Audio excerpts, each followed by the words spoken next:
An overcast night at Target Field, where the postseason picture also remains cloudy for the Twins and Indians, who continue to chase a wild card playoff ticket in Game 2 of their series here tonight. We're going to play baseball here tonight, meaningful baseball. The tarp is off, and we are ready to roll. Cleveland ace Corey Kluber has thrown consecutive complete games against the Twins this season, the first pitcher to accomplish that against them in 23 years. Meanwhile, Phil Hughes returns to the starting rotation tonight. He hopes to earn his first win since July 30th. Welcome to Twins Baseball on Fox Sports North. With 12 games to go, the Twins know they need wins, plenty of wins, but they also know they need help. Last night they got some from their Angels team that beat the Astros, and today the Halos did it again. The Astros with a 4-3 lead in the 7th before the Angels settled the score for good. David Freese with a 2-run double. Carlos Perez added an insurance run, which made a big difference. Moments later, Houston added a runner in 9th, but they fall 6-5 the final. So here is how the playoff picture looks right now in the American League. Toronto with a 2.5-game lead over New York in the East. Kansas City has pretty much sewn up the Central. Texas and Houston in a dogfight. The wild card now, the Twins and Angels just a game and a half behind, and the Twins with a chance with a win tonight to move even closer. Up next, Dick Kramer and Bert Bly will have an examine how Twins hitters can adjust their approach at the plate tonight and solve the puzzle that Corey Kluber has been the entire season.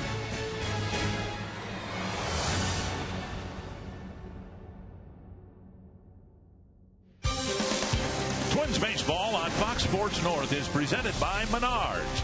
Save big money at Menards on all your home improvement needs. And by Ram.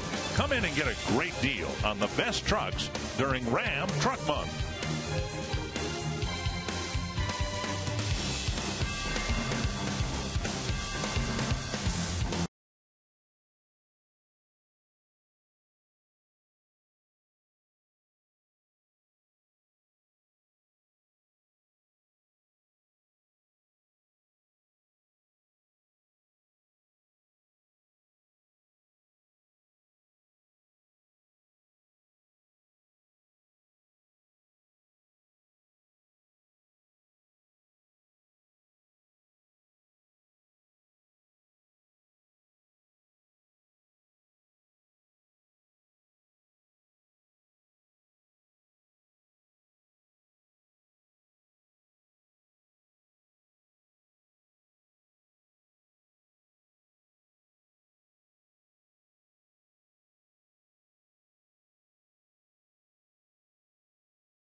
year Cy Young Award winner Corey Kluber doesn't have the wins that he had last year, but the stuff is still there, and he's among the league leaders in strikeouts, and he's picked up a bunch of strikeouts against the Twins this year. Phil Hughes, coming off the disabled list and a brief stint in the bullpen, will try to give the Twins some quality innings here as he hopes to regain his form from 2014. And good evening to you from Target Field. Dick Bramer along with Bert Flyland. We're going to get started on time here tonight, and the Twins are hoping that by the middle innings, Phil Hughes will have given them going a long way towards a quality start. Yeah, I think a lot of questions are going to be answered here tonight for Phil Hughes. Not only this start, for hopefully starts to come. How deep can he go into the ball game here tonight? And velocity's been an issue. Now, we showed you only less than 14 innings since July 30th. That fastball, usually at 93, 94, has been clocked about 90. We'll see if he can get that velocity up. And home sweet home, 8 of his 10 wins have been here at Target Field. And the Twins have run into Corey Kluber, and all the hitters will tell you he's just as nasty as he was a year ago. Well, Corey Kluber, you know, one of the best in his last 2 starts. Back-to-back starts through complete game against the Twins. This guy, outstanding. He's not having the win-loss record he had last year, but the innings are there, the strikeouts are there. And Kevin Gord's got more on how the Twins hope to attack Corey Kluber here tonight. The sprinkles are coming down. The diamond dust is down in the batter's box, and this is where they'll take on one of the best pitchers in the game. They're batting just .085 this year against Kluber, so we asked Tom Bernansky about the game plan against one of the elite pitchers in Major League Baseball. He has what we call the old Bugs Bunny slider that you kind of look at it at a video game, and you don't know how he masters that, but pretty tough pitch. I think the thing that we have going for us tonight, I know he's on a pitch count because of that injury, so they're going to be probably pretty careful with that. You know, there's a double-edged sword there because you want his pitch count to get up, but he's not a guy you really want to take a lot of pitches off of and get to that count where he's going to throw that breaking ball. The Twins opening day starter Phil Hughes takes the ball tonight. What a pitching matchup. Hughes and Kluber, Twins and Indians with playoff implications abound. And it's next on Fox Sports North.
Coming down, and there's a real good chance that most of this game will be played with some precipitation falling, but the fact that this game is starting suggests that we're going to try to get it in.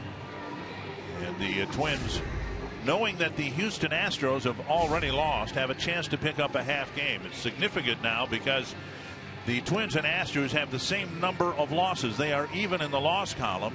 The Twins playing tonight, and the Astros idle tomorrow. If the Twins can win a couple of games here against the Indians, they'll just be a half game behind the Astros. Yeah, Twins will continue to play. They don't have an off day where Houston has tomorrow. They also have October 1st off. So, yeah, hey, there's a chance right here for the Twins. And the Indians don't feel like they are out of it by any means. The Twins winning the opener last night, dropping the Indians back below the 500 mark. But in this day and age, in this league, you still have a chance. Menard's batting order for the Indians. Jason Kipnis leading off. Jose Ramirez batting second. Francisco Lindor. Twins have had a tough time getting him out. Carlos Santana, Yan Gomes, Lonnie Chisenhall, Roberto Perez, Abraham Almonte, Mike Avila. Significant that Michael Brantley, their best hitter, is not in the lineup after injuring his shoulder last night. And for Phil Hughes on the mound, his 25th start of the year, his 4th start against the Indians. His last start, this one he put on a disabled list, that back on August 9th. He pitched only 3 innings, gave up 7 runs. It's the fewest innings and the most earned runs he has given up as a Minnesota Twin. So Phil Hughes back on that mound, and we'll keep a good eye on that velocity with that fastball and the control. And the first pitch, strike. You know, his last start against the Tigers, we saw the velocity right about 90, but it was to control. He left some pitches up. And Hughes, both these starters here tonight, are control type pitchers. They need to have good control of the fastball, sets everything else up. 89-mile-per-hour fastball, a 90-mile-per-hour fastball, and 2 quick strikes to Kipnis. Hughes making his 11th career start against the Indians, 5 wins. Breaking ball, tap foul. And that's a big pitch right there for Phil. You know, in his last start, we saw him struggle with that curveball because everybody's sitting on the fastball. The cutter has to mix in an off-speed pitch, and that's his curveball. 2 strikes. And a pop-up foul. Neither team took batting practice. The tarp was on the field all afternoon long here at the Target Field. 2 strikes to Jason Kipnis. Kipnis, a 2-time All-Star, spent some time on a disabled list. And a breaking ball into center field for a base hit. And that ball left up right there. And Kipnis having a very solid year, hitting sharply into center field. On an 0-2 pitch, the Indians get their leadoff man on. The Northland Ford defense for the Twins. You saw Hicks retrieve the base hit. He's flanked by Rosario and Hunter. Bloop, Escobar, Dozier, and Mauer, the infielders, and Suzuki behind the plate. We saw some great defense by both teams last night behind Salazar and Santana, especially by Brian Dozier. And now Jose Ramirez. See if Ramirez tries to bunt right here. Trevor Plouffe in on the grass. Take the bunt away from him. Inside, ball 1. A couple hits in last night's ball game. He batted 9th last night. Here he's batting 2nd here against Phil Hughes, who he's had some success against. Ramirez 3 hits in the 11 at bats against Phil.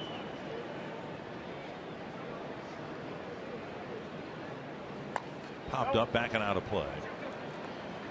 Before Hughes ran into difficulty with his back in early August, he had a good little run going. He'd won 6 decisions in a row. And then the calendar page turned from July to August, and really nothing's gone right for Phil since. He hasn't pitched well. He hasn't been able to pitch. 1-1 to Ramirez. And another one popped foul. All pitches middle inside part of the plate. Ramirez fouling them off. Hughes has 90 strikeouts in 150 innings pitched.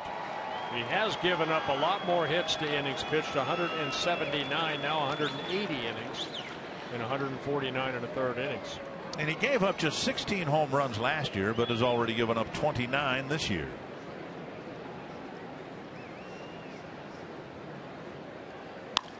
That's hit to left. Playable for Rosario, 1 down. And that'll bring up Lindor. You saw Lindor's numbers against the Twins this year. They better figure out how to get him out, because he's going to be with the Indians for a long, long time. Hitting 300 from both sides of the plate. A switch hitting shortstop.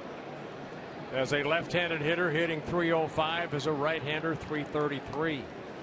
And we've seen him just against the Twins make a couple of plays in the field I'm not sure any other shortstop in the league could make, including one last night on Trevor Plouffe. And I say that with all due respect to Jose Iglesias of the Tigers, a very good defensive shortstop. Carlos Correa of the Astros. But this guy's something special. One strike from Hughes. And just 21 years old. Indians' #1 pick back in 2011. Got called up on June 14th by the Indians. A breaking ball tapped foul. Hughes on a pitch count of 75 to 80. And Kluber, his mound opponent tonight, similar pitch count because he's coming back from a hamstring injury. 10 pitches for Hughes, 9 strikes. And about 4 breaking balls. That's good to see. Just off the outside corner. That's that little cutter. Of course, Phil has excellent control. Last year in 209 2/3 innings, walked only 16. And that little cutter trying to get that corner just misses. And he has 16 walks this year in 150 innings. 1-2. And strike 3. Not foul tip, I believe. Nope. Strike 3. Dan Bellino, the home plate umpire, went up with the right hand. The tick that you heard was the ball hitting the ground, apparently. Yeah, I saw both hands go up for Bellino right here. Let's see. He's kind of looking at. No, there it is.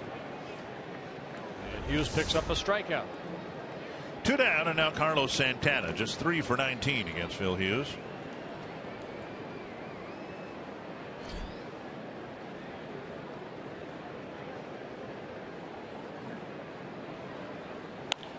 Hit to right. Hunter comes in a few steps. And a good first inning for Phil Hughes. The Indians get a leadoff single, but leave Kipnis aboard.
There's Paul Molitor, 77 and 73 on the year in his first year with the Twins, doing an outstanding job. Finds his club. Let's take a look at Menard's lineup. For the Twins, it'll be Aaron Hicks, Brian Dozier, Joe Mauer, Sano, Plouffe, Rosario, Hunter, Suzuki, and Escobar. And on the mound, it'll be Corey Kluber. Corey Kluber making his 30th start of the year, the 4th against the Twins. We talked about it in the open. His last 2 starts against the Twins, a couple complete games. Now he's coming off some right hamstring strain. This is his 2nd start since coming back, so he too is kind of on a pitch count, as Phil Hughes is. Aaron Hicks will lead things off, squaring to bunt. And the bunt right back to Kluber pretty much, and he underhands it, gets Hicks. 1 pitch, 1 out. Not a bad idea, just not a well-directed bunt. 1 down. Northland Ford defense for the Cleveland Indians. Mike Aviles is in left field. Almonte in center. Chisenhall in right. Ramirez, Lindor, Kipnis, Santana, the infielders, and John Gomes behind the plate. Kipnis in his last start came in Cleveland against the Kansas City Royals. He gave up 3 runs in 4 innings, threw only 61 pitches, and Terry Francona took him out. Missed about 3 starts because of the hamstring strain. Might see Dozier try to bunt on Kluber a time or two here tonight as he takes ball 1. Bryan just 3 for 28 against last year's Cy Young Award winner.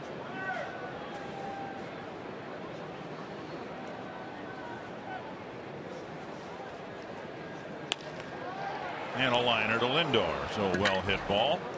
And 3 pitches into the inning. Kluber's got 2 outs. And that'll bring up Mauer. Tonight's Cold Hard Facts brought to you by the Silver Bullet.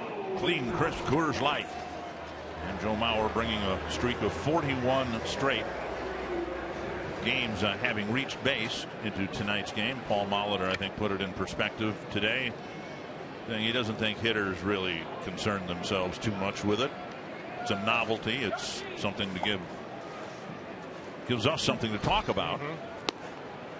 But it's not like a hitting streak. Yeah, the all-time record is Bob Allison. He did that back in 1961 when he had a 42-game streak where he reached base safely.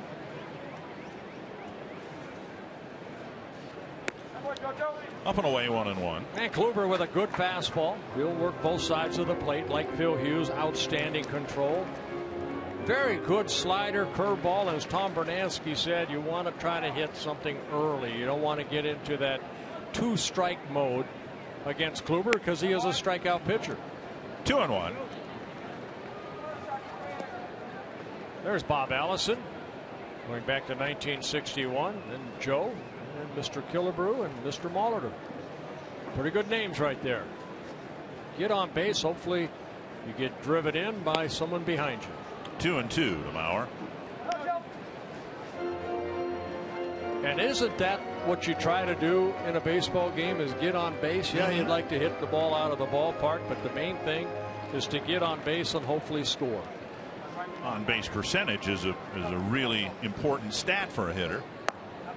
But you know, if you do it once a game, that's an on base percentage of .250. That's not very good. No, that's not good.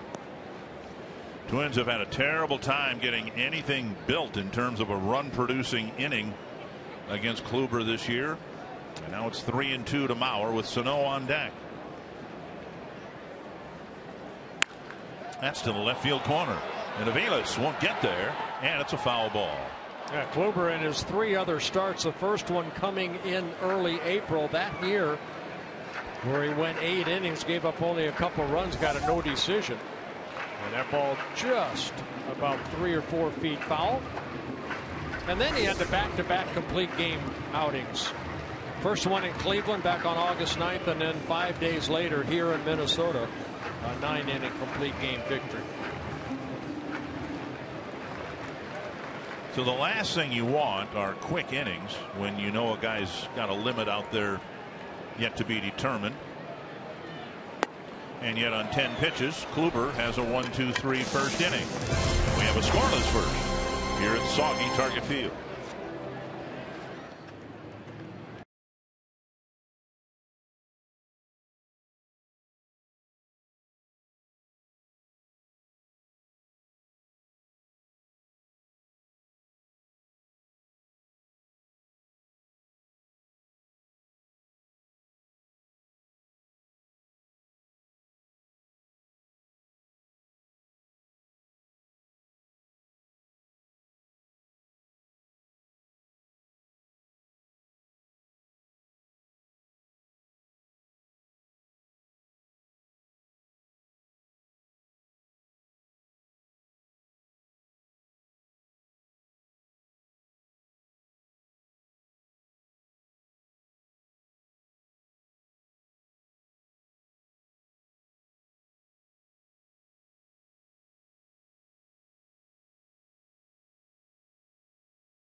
Heavy hearts. Anybody who's a baseball fan had to have very warm thoughts of a guy who just seemed to exude baseball. Yogi Berra passed away today at the age of 90. Yeah, he was what baseball's all about right there. Great personality, great individual, and a Hall of Famer, 3-time MVP for the Yankees.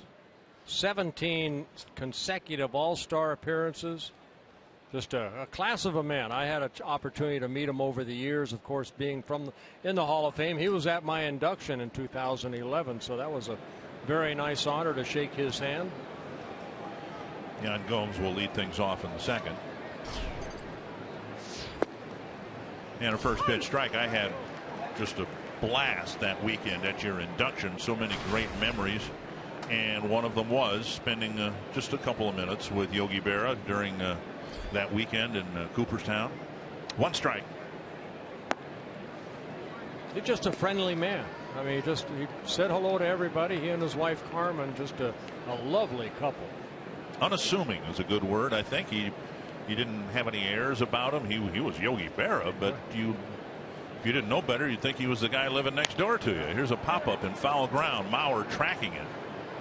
And an adjustment there and a catch on the warning track.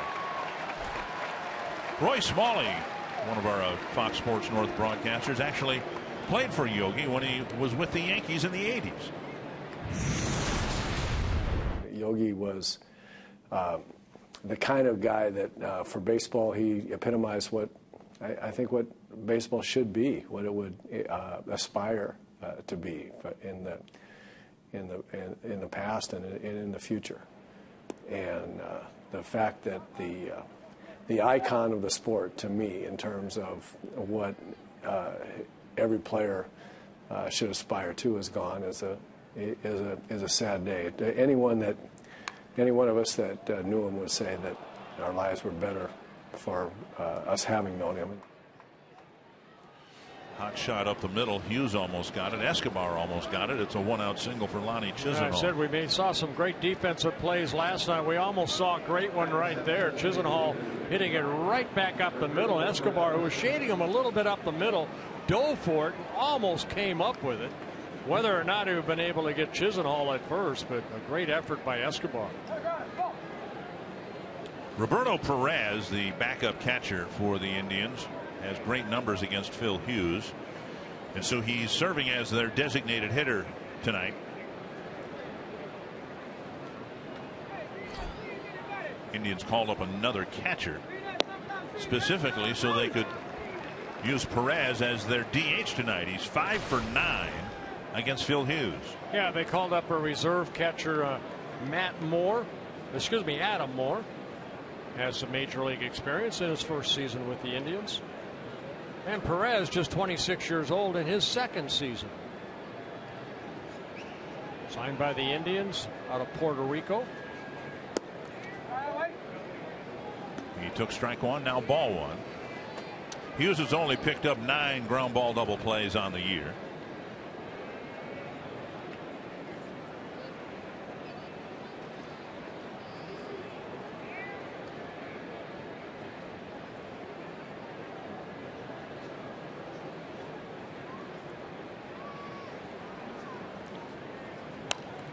And fouled back. We talked about Hughes having a good stretch in the middle of the season. Of course, he started the year with 4 straight losses. Didn't pitch well in April or May. But June and July were very much like the 6 months he put together for the Twins last year. And the Twins were encouraged that, okay, 2 more months like that and he'll help the Twins get to the playoffs. But then, as we said, nothing has gone right for Phil in August or in September. Just missing the inside corner, and it's 2-2. Yeah, change up right there by Hughes. Yeah, in May and June combined, he was 6-2 in 11 starts. Good ERA, about 3.5.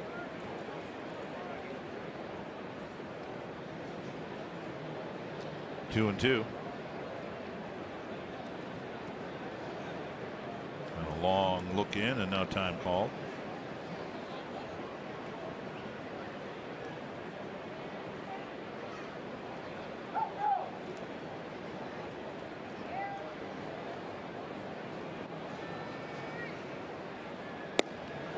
breaking ball just off the corner, and Suzuki kind of double clutches the toss back to the mound. I think Hughes thought too that they had hit the corner. Yeah, Dan Bellino getting earful from the dugout right there. Phil Hughes, he thought this was a strike. And it was. And Foxtrax says it was over.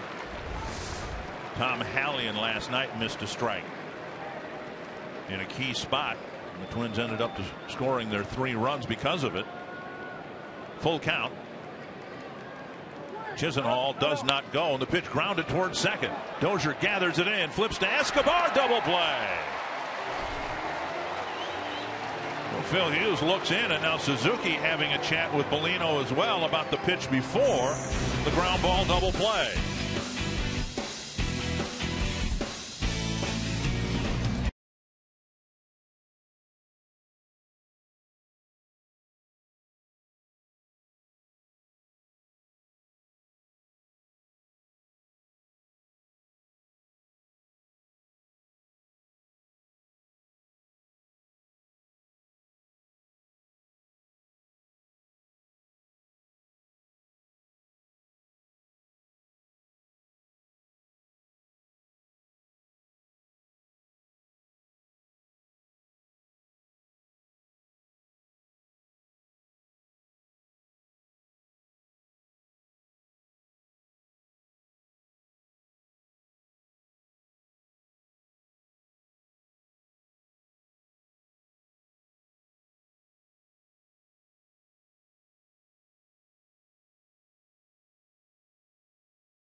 I talked to Trevor Plouffe about the strategy. He said there's no doubt you try to get to a guy like this early. If he gets ahead in the count, he is absolutely deadly. They're going to try to do exactly what they did last night against Salazar. When they get to him, make it count. And guys, Paul Maurer knows from our conversation right before first pitch that they want to get a lead tonight more than any other game this year. They know at 9 o'clock what's coming as far as weather's concerned. And if you're through 5 or 6 innings, the team that's leading is going to get a win tonight. So the first run or 2 tonight is absolutely going to be critical. We'll see if they can get to Kluber with the game plan from Trevor Plouffe and the game plan we heard earlier from Tom Bernansky, because right now that first run is going to be large. Well, thank you, Kevin, and that brings up Bert's point about Ramirez maybe bunting in the first inning to get that first run after the leadoff single, but the Indians didn't do that.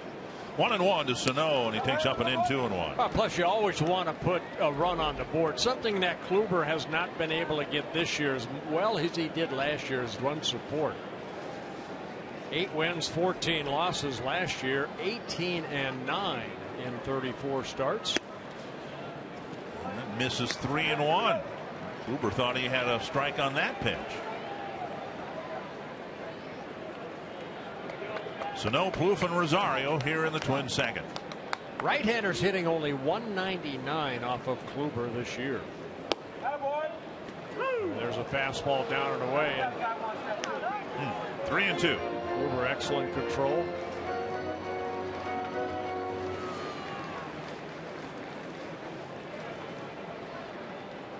Full count to Miguel Sano.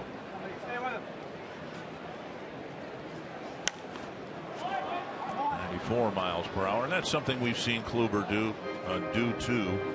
And we talk about his late movement, stoic on the mound. He never gives you any expression at all, but he does change speeds with his fastball. We've seen 92. Now that one he goosed up to 94 miles per hour. Almost what Santana does. Irvin Santana last night did a good job of changing speeds.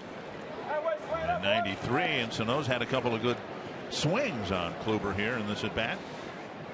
Kluber, 29 years old, originally signed by the Padres back in 2007. Traded over in 2010 in a 3-team trade that brought Jake Westbrook to the Cardinals. And a breaking ball got him a cutter. Second strikeout for Kluber. Sano's gone, and Trevor Plouffe will bat. You can follow live Twins baseball every day with MLB.com @bat on your smartphone or tablet. Stay connected to the Twins all season with MLB.tv Game of the Day, in-game highlights, live look-ins, replay reviews, radio broadcasts, and more. Browse the app's new features, including StatCast tracking videos and bilingual access for Spanish-speaking fans. Download MLB.com @bat, the #1 app for live baseball. Trevor Plouffe actually hit Kluber fairly well, 9 for 34 with a couple of home runs. Yeah, I guess fastball that first pitch and swung through a slider away. 0-1. And now the fastball, 0-2.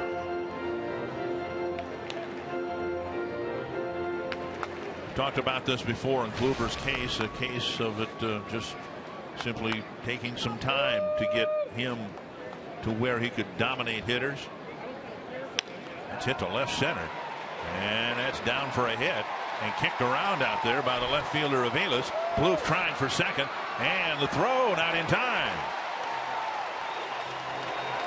Aviles tried to scoop it, and he pushed it in front of the center fielder Almonte, and the Twins get a one-out double. You know, we saw it in that third inning last night with Brian Dozier and Joe Mauer hustling themselves into scoring position. Here a breaking ball left up, and Trevor Plouffe hitting it in front of Aviles. You can see it in and out of his glove by the time he could get to it. Trevor Plouffe hustling out of that batter's box, and right here, he doesn't have to be told by Butch Davis to try to get into scoring position. He does. Feet first slide right into the bag.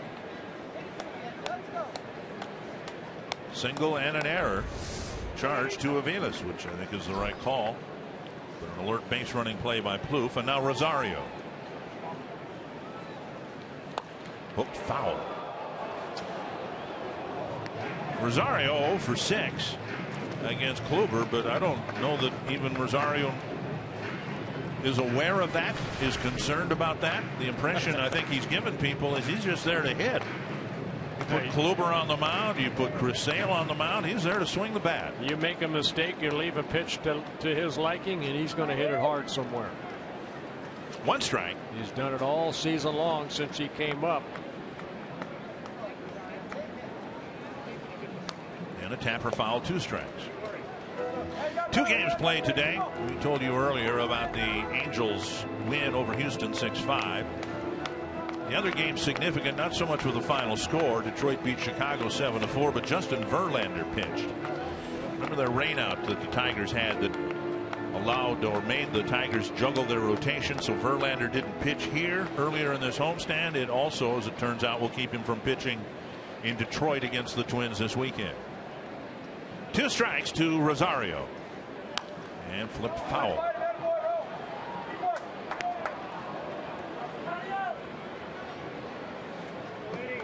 The Twins seem to have run into a lot of really good pitching, whether it's David Price in his first game for his new ball club, the Toronto Blue Jays. Chris Sale 6 times. Kluber tonight. We'll take a break like that, not having to face Detroit's best pitcher. 0-2 to Rosario. And up the line, foul. Yeah, Kluber again making his 4th start against the Twins. In his first 3 starts, a total of 26 innings. He allowed only 7 hits to the Twins, 4 runs in the 3 starts, 3 walks, 25 strikeouts. In his career against the Twins, 13 starts, he's 6-2.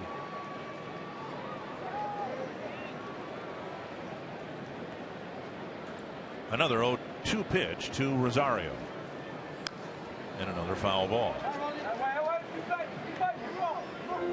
Here's what you were talking about. Just 8 wins. He won 18 last year as a Cy Young Award winner, but he's been really tough against the Twins.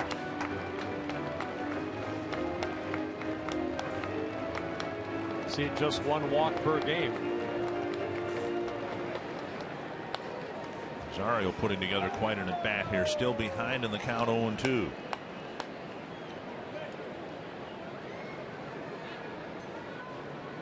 And finally, a slower breaking ball gets you. Took something off the curveball. Rosario way out front. Strikeout number 3. If you've got a photo you'd like us to see, you can tweet your strongest fan photo. Use hashtag North Data Strong Fan, and you just might see yourself in an upcoming broadcast brought to you by T-Mobile. Here's Torrey Hunter bringing a 10-game hitting streak into tonight's game.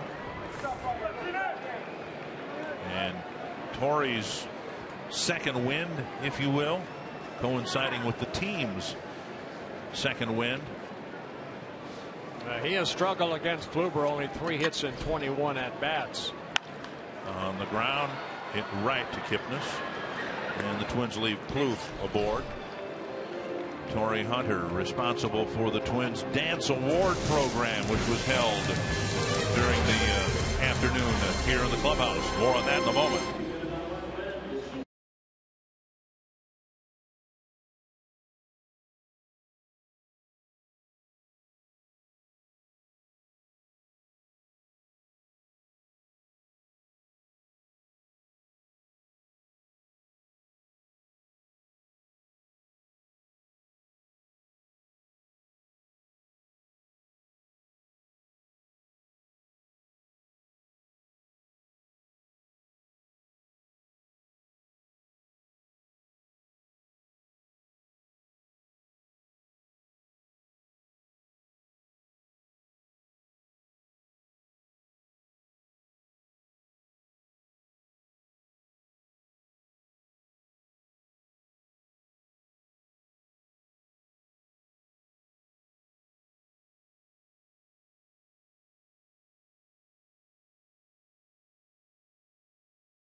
Arguing that Torrey Hunter has changed the landscape of the clubhouse here at Target Field with the Minnesota Twins. The dance parties after wins have been epic, and it's found a life of its own, and it culminated with the award ceremony before the game this afternoon, attended by the entire team and coaching staff. And Torrey Hunter handed out official trophies from the podium with speeches after said awards. Miguel Sano wins the Best New Dancer Award. Trevor Plouffe danced every dance. He was the awarded perfect attendance. Glenn Perkins' Creepiest Dancer Award. The best duo went to Trevor May and Kyle Gibson, and Shane Robinson, guys. Best all-around dancer. Hardware to take home with him. And I know Miguel Sano's going to win a lot of hardware, but this is his first official trophy in the bigs. That is very, very nice. Perfect attendance award for Trevor Plouffe. Congratulations. Like Mr. Congeniality. Swing and a miss by Almonte, 0-2. You know, one of the best things, and I say this as a member of the media is not allowed in there. And it's just a clubhouse thing, and I think it's awesome. Yep. I agree. Now, you always thought, you know, as a player that was kind of our home away from home, right, because we spent so much time there. You know, there are certain things that, yeah, you want to be part of as far as the media wants to, now that I'm on this side, but it's also the respect of the players' privacy when they are together as a team. 1-2 to Almonte. Aviles will follow. And a swing and a miss, and Hughes gets his second strikeout. I want to ask you about the Kangaroo Courts you were in. Now, you were, I'm sure, very heavily involved with that. I was a judge many times. Did you do that after wins or after losses? It didn't really matter. We just set up a date. And usually, you know, right toward in a homestand somewhere, we would have the court whether we won or lost. Right. Just having fun. That's all. That's all the dance off is. Yes, it's a celebration of victory, but also guys getting to know each other and having a good time. tip my hat to Torrey Hunter, what he brought with him from the other teams that he played with. Here's Aviles. Popped up. And it'll spin back into the seats, 1-1.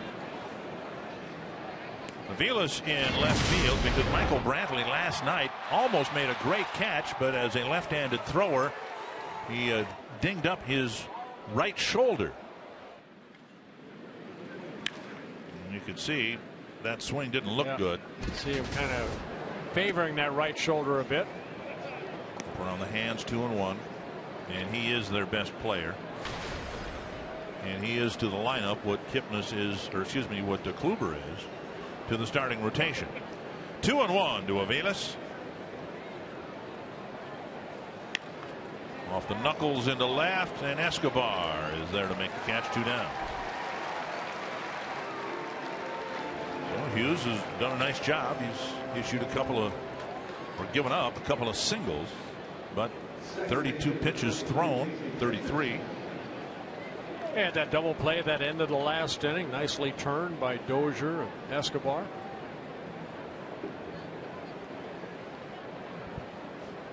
Here's Kipnis on an 0-2 pitch. Got a base hit in the first inning.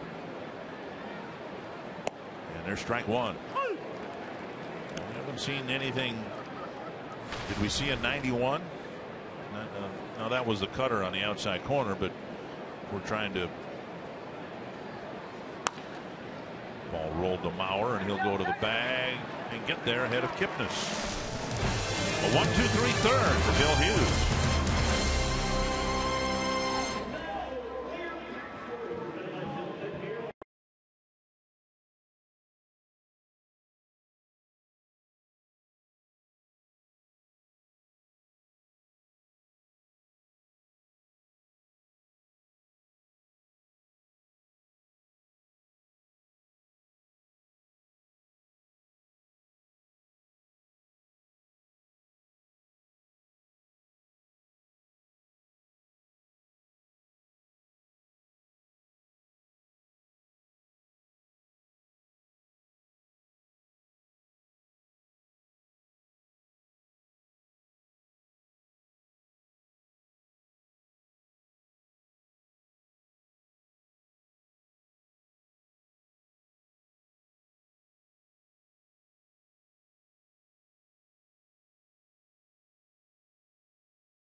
CenturyLink, your link to what's next.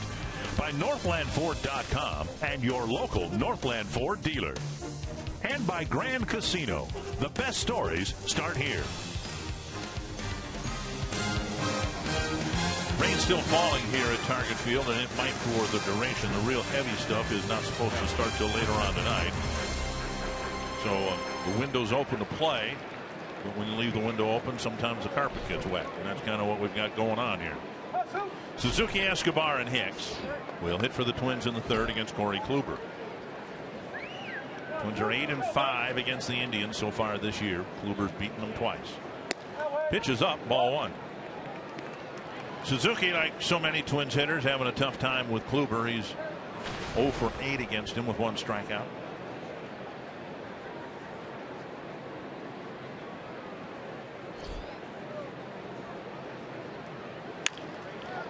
Ground, backhanded by Lindor. He sets and fires off target, and Suzuki is tagged out. And we'll see if Suzuki's okay. You worry about that. Lindor just kind of flung it over there up the line, and Santana was able to make the catch, and thankfully Suzuki didn't torque anything as he's trying to evade the tag. Well, it's always tough for a base runner when you're running and your goal is to get through the bag, and then you see the first baseman coming at you. And Suzuki right there. He was called out prior to this by Bruce Dreckman. He's saying Santana touched him before that. One down, and now Escobar. Escobar just 2 for 18 against Kluber. Outside, ball 1.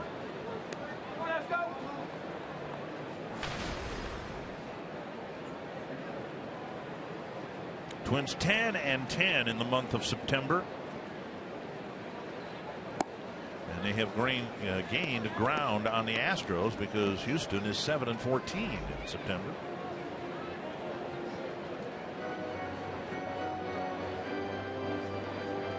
Twins winning just 3 games in this long homestand so far, but still a .500 record in the month. Up and in, and it's 2-1. Yeah, the Texas Rangers have the lead right now in the American League Western Division, but I don't think that division's over with. Who's going to win that thing yet? You got Texas, Houston, and the Angels. And Texas will play at Houston this weekend. We're waiting for the Rangers there at Minute Maid Park. The Astros really struggling with their bullpen right now. They had such a good bullpen for the first 5 months, but in September it's kind of fallen apart. Our good friend Pat Neshek had a tough 8th inning today, giving up 3 runs. 2-2 to Escobar, and then Aaron Hicks. And a foul.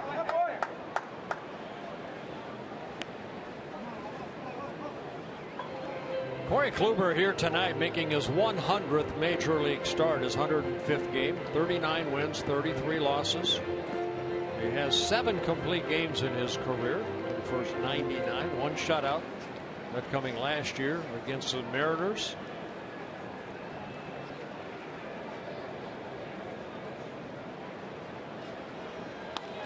Escobar lifts one high and fairly deep to right. Chisenhall short of the track hauls it in, out number 2. And that'll bring up Hicks. Fox Sports North is proud to partner with Girls on the Run Twin Cities to empower girls to be healthy and confident.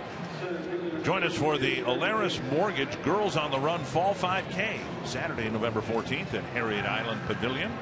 To register, visit foxsportsnorth.com and click on upcoming events. By November 14th, the World Series will be over with. Game 7, if there is one, will be played on November 4th this year.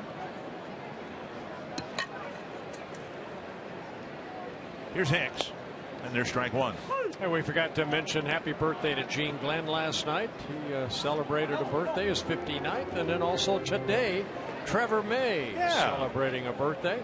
Number 26 for Trevor. I don't think Trevor's going to be able to pitch tonight. He's been dealing with some back spasm. 2 good breaking balls right there by Kluber, getting ahead of Hicks. Trevor shares his birthday with some notable people. Great Springsteen. Right. Bruce Springsteen, Ray Charles. 0-2 to Hicks. And strike 3. And Kluber has a 1-2-3 third inning. On to the 4th, no score.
shopping unlike anywhere else in the country, and shoppers can take advantage of tax-free shopping on food, clothing, and shoes. Visit exploreminnesota.com. Discover a world that's only in Minnesota. Share and tag your Minnesota experiences to #OnlyInMN. The Mall of America, the largest indoor mall in the United States. And the new Twin Cities Premium Outlet Mall in Eagan opened last year. Features over 100 outlet stores. One of my favorite retailers. I've been down there a few times in that outlet mall in Eagan. Big Filson wearer, outdoor luggage and outdoor clothing. Jose Ramirez leading off the fourth. And strike one. And both starters really doing a good job, almost matching pitch to pitch. 36 pitches now for Phil Hughes, 25 strikes. Kluber 39, 29 strikes, both of them getting ahead. Phil 8 of 11 first pitch strikes. Kluber 7 of 10. Hughes wanted that pitch, 1-1. He's had a couple of conversations with home plate umpire Dan Bolino between innings. He got strike one and did not get the outside corner on the second pitch. On the ground, hit right at Dozier. And Ramirez retired, one away. And that'll bring up Francisco Lindor. You know, we were talking about the velocity as we went into Phil Hughes in his scouting report. Yeah, the velocity isn't there, but I like what he's doing here tonight. He's changing speeds well. He's mixing in the breaking ball, working in the changeup. So maybe you don't have the 93, 94, but he's making the adjustment. Ripped to right field and trapped at first base by Hunter, who looked up at Mauer, and Mauer was not on the bag. They weren't going to get Lindor at first anyway, but Torrey picking that ball up on the short first hop, a one-out single. Yeah, third hit for the Indians. Twins take on the Royals at the end of the season, October 2nd through the 4th here at Target Field. Fan Appreciation Weekend, Friday and Saturday, presented by U.S. Bank, and all fans receive a Twins stocking cap presented by West Bend. Sunday is Kids Appreciation Day, and the first 10,000 fans 14 and under get a TC stocking cap courtesy of our family brand. Call 800-33-TWINS. Visit twinsbaseball.com to get your tickets. Here is Carlos Santana, and outside ball one. Carlos Santana in his 6th season with the Indians. First came up in 2010. A lot of power, mainly from this side of the plate. 14 of his 16 home runs this year as a left-handed hitter.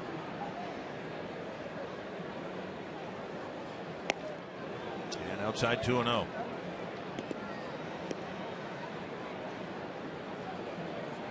Hughes making his 25th start, his 189th major league start. 50 relief appearances. All but one came when he was with the Yankees.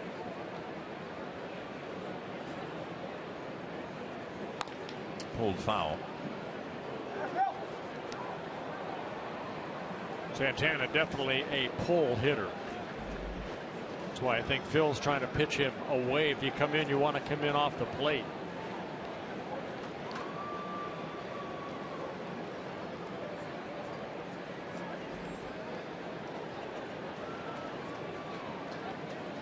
Two and one. Watch Suzuki move, outer half of the plate, and a throw over to first. Lindor at first base, 8 stolen bases in 10 attempts. Not the best night to try to steal a base with the wet turf. A lot of diamond dust put on the infield. Ground crew did a great job of getting this field ready by 7 o'clock. And now 3-1. Yan Gomes on deck. Phil still has a strike percentage that's very good here tonight, but he's run a 3-ball count to a very dangerous hitter. Yeah, dangerous hitter, a fastball hitter. See what they decide to throw here on a 3-1 pitch. And Phil Hughes is not ready yet.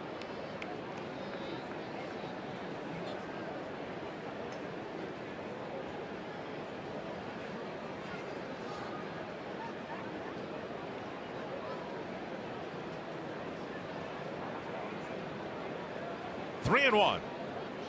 Hughes has gotten one ground ball double play. And now Mauer gets a hot grounder.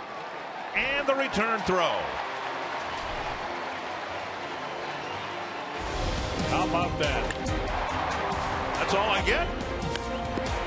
What, you want credit for that?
Be sure to catch Fox Sports Live on Fox Sports 1 for complete highlights and analysis of everything that happened in Major League Baseball today, plus the latest from the NFL and the world of sports. Fox Sports Live tonight on Fox Sports 1, streaming live on Fox Sports Go. Brian Dozier will lead things off here in the fourth against Corey Kluber. Mauer and Sano will follow. Indians have 3 singles. The Twins have 1. Like rain continues to fall, and Dozier showing bunt and taking ball 1. He's, as we suggested before, been really frustrated by Kluber. He's 3 for 29. Why not bunt? Well, Ramirez at third base. He's playing about even with the bag at third. And a strike called, 1-1.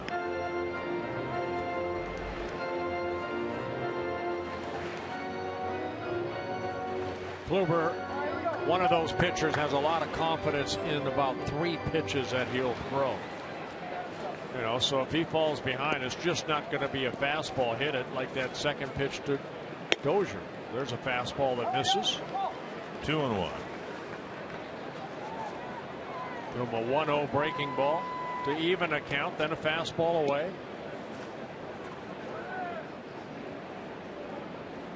Gomes sitting away. To right and retreating is Chisenhall. That ball is gone. Brian Dozier goes oppo against Corey Kluber. And you wanted him to bunt. Home run number 28 on the season for Brian Dozier. And the Twins are the first team on the board. And Dozier's first opposite field home run. He hit one to right center in Pittsburgh, but this one was a true opposite field home run. Yeah, it's almost like he looked to go that way. High fastball, and then a good solid contact. Chisenhall went back. Looked like right there he had a chance at it, but then that ball going right over the limestone into the stands. And now Mauer takes up and away, ball 1. For Kluber, his 21st home run allowed.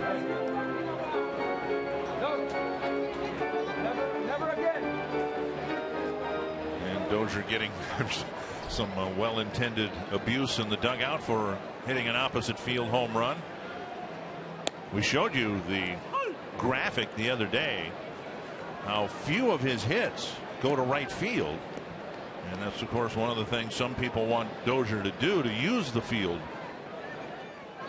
And I think he will in time. You know, this is a great learning experience this year. Of course, one thing Brian wants to improve on is that batting average. You know, I mean, my goodness, the home runs, he'll take that. But you can see 25 home runs to left, 2 to center, and then the first one hit here off of a very good pitcher in Corey Kluber. Give the Twins a 1-0 lead. 1-2 to Mauer.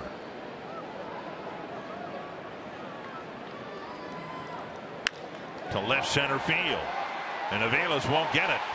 It goes to the wall, and Mauer has an extra base hit. So the 4th inning starts with a home run and a double, and that'll bring up Miguel Sano. Joe Mauer in that 3rd inning last night against Salazar took a pitch almost the same spot. So a good solid swing by Joe Mauer going the other way and finding that gap out in left center, going all the way to the wall. Joe getting on base now ties the Twins record for consecutive games getting on base with Bob Allison, and Joe with 31 doubles on the year. And now here's Miguel Sano. Sano thought he had walked, took a strike, and ended up striking out on a 3-2 pitch. And it's raining about as hard as it has at any time here today. And we'll give you our Carsoup.com trivia question. Who holds the major league record for reaching base safely in consecutive games? I'll say Wade Boggs. Guy walked a lot, hit 330 in his career, something like that. Swing and a miss, and it's 1-1.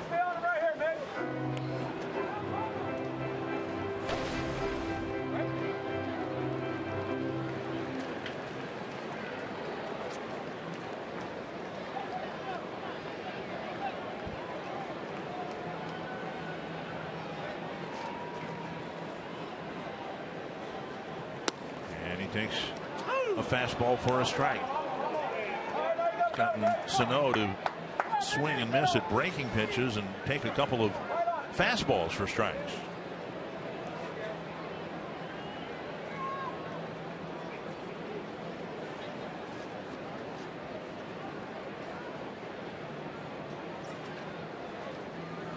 And a half swing. Did he go? He checked. Whoa. That was very close. That was very close. Bruce Dreckman, the first base umpire, saying he did not go on a breaking ball away. Wow.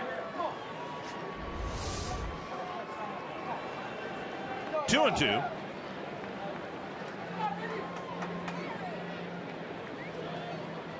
Three and two with Plouffe on deck.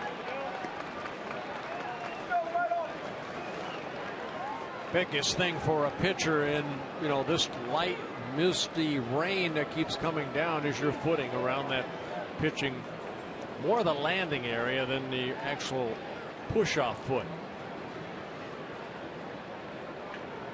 Another 3-2 count for Sano, and he takes ball 4. Good take right there by Sano. Kluber walking his first batter. Slider down and away, and see the landing area right there. See all the mud piled up on the bottom of the shoes. Gene Glenn with a personal conversation with Trevor Plouffe. Rosario on deck. Plouffe, a power hitter, has 2 sacrifice bunts. He might be asked to drop another one down here.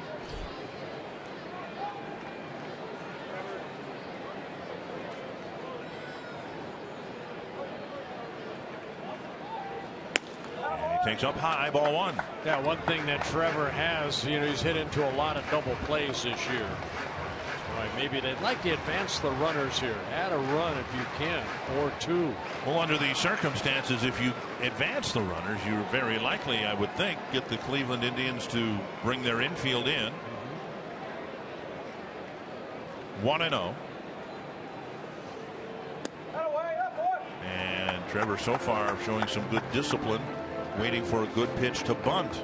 Where Trevor would like to bunt the ball is to Ramirez at third base. Make him come in and field it. That way Joe Mauer can get to third base a little easier.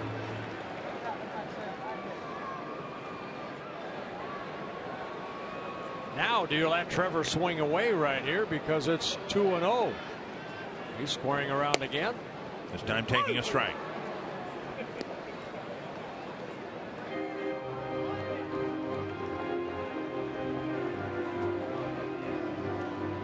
Getting a home run to start the inning by Dozier, and now a chance to put a crooked number up against Kluber.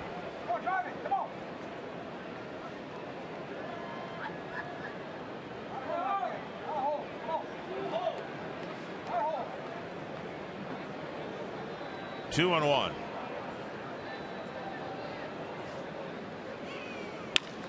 That's a fair ball right over the third base bag. Mauer around third. He'll score. Sano to third base. Dozier thought about bunting and hit a home run. Plouffe thought about bunting and hit a double. Well, you mentioned in his first at-bat that Trevor Plouffe has had really the most success against Corey Kluber. That's his 10th hit in 36 at-bats. So he got the count to his favor. 2 balls, 1 strike, and then just hammered a pitch right down that third baseline. Twins with 3 extra base hits against Kluber here in the 4th inning. Look at that ball. Almost hit the third base bag. Got down that left field corner. Mauer scores the 2nd run of the inning. Sano stops at third. And for Trevor Plouffe, his 82nd run batted in. And the result is, after Plouffe's at bat, there are runners at 2nd and 3rd, but Plouffe's one of the runners. And here's Rosario with the infield in. The foul, 1 strike.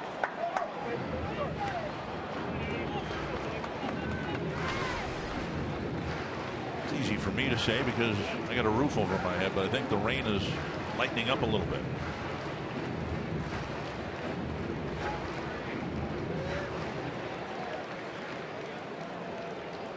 Twins with a couple on the board, looking for 2 more. Rosario with 1 strike.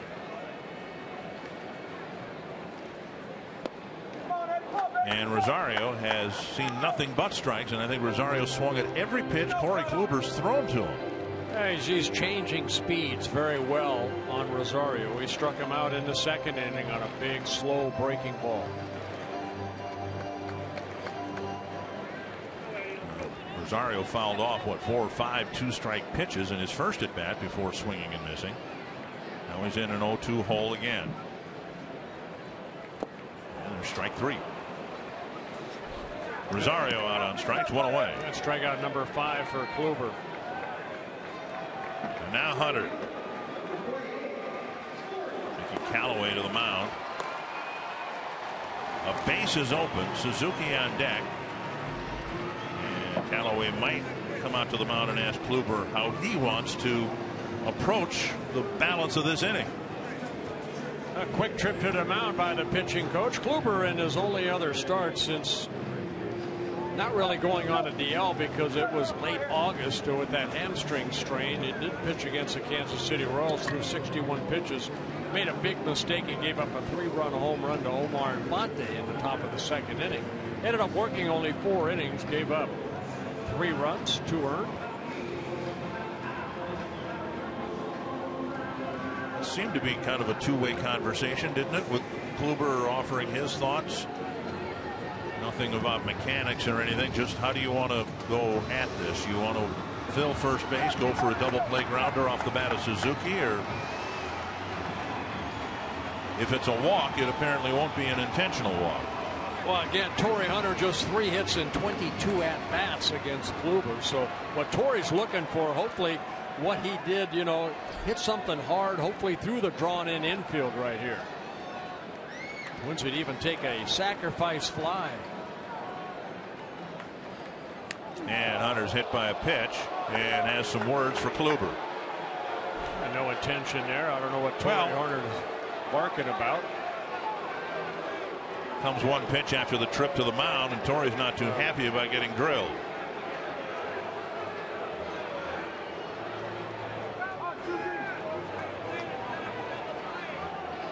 Kluber has excellent control, but they're going to talk about putting Hunter on. Why hit him? You know, I mean, you're going to walk him intentionally. Now, there have been pitchers who said, heck with walking him. He's going to end up at first base. I'll hit him. Played with a couple of those. Hey, you walk him. That's 4 pitches right there. I got. They're trying to go inside, and Torrey getting hit. Get hit on the chest area. Kluber's probably saying, hey, you want me to walk him? You got me on a pitch count of 80. That's 4 pitches. I can put him on first base with 1. Here's Suzuki in a big spot now for the Twins catcher.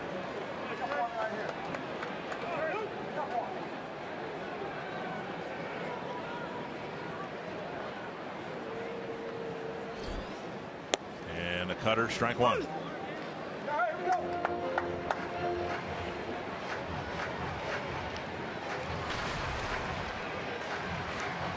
Twins with a hit batter, a walk, and 3 extra base hits. And that's in the 4th inning alone.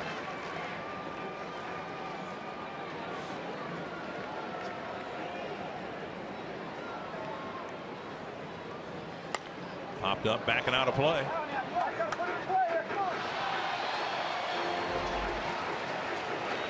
Catch made just over our heads. There's a lot of things over our heads, and that was right at me, too. I had it.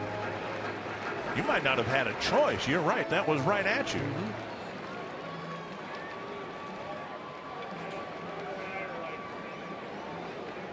2 strikes to Suzuki.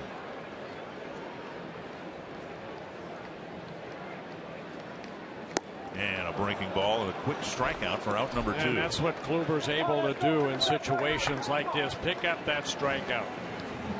Came into this ballgame 3rd in the American League in strikeouts. He picks up his 6th. Went to the breaking ball. Very good location in Suzuki. Just trying to make contact. As a strikeout victim. Fox Tracks was presented by Ram, and now here's Escobar, 8th man to bat here in the 4th. Need a little 2-out hitting right here by Escobar.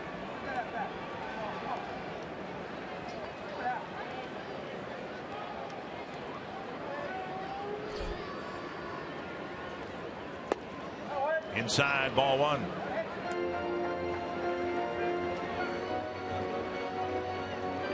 Kluber up to 65 pitches, meaning he might have enough left with his limit to pitch 1 more. Escobar trying to deliver a figurative knockout. There's a strike 1-1. Escobar's really picked up the pace of his doubles. Got another one last night. 30 of them on the year.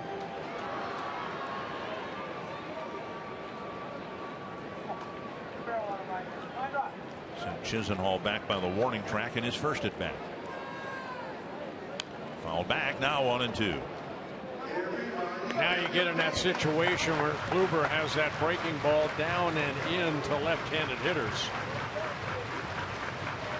Same pitch that struck out Rosario for the first out of the inning.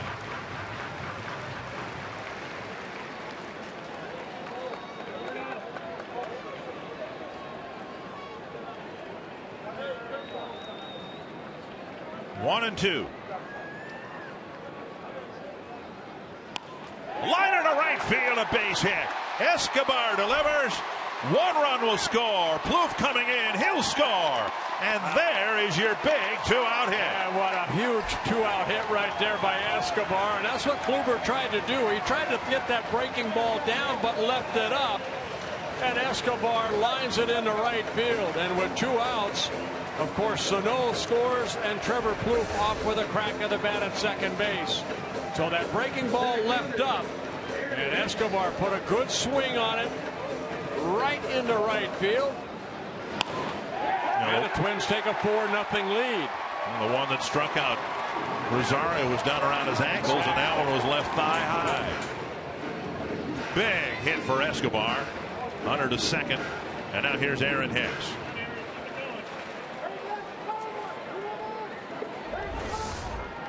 Twins with a 4 spot against Kluber. They'd scored just 3 runs against him all year long.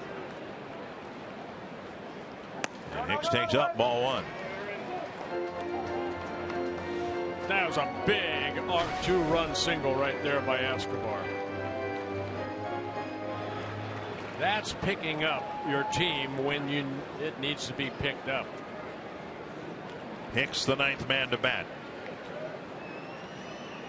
Bunted back to Kluber on the first pitch in the first, went down swinging in the third. Now inside, 2-0. Kluber pawing at the dirt. Yeah, a lot of pitches thrown this inning. 31 so far for Corey Kluber. 39 pitches through 3 innings, and nearly that many alone here in the 4th.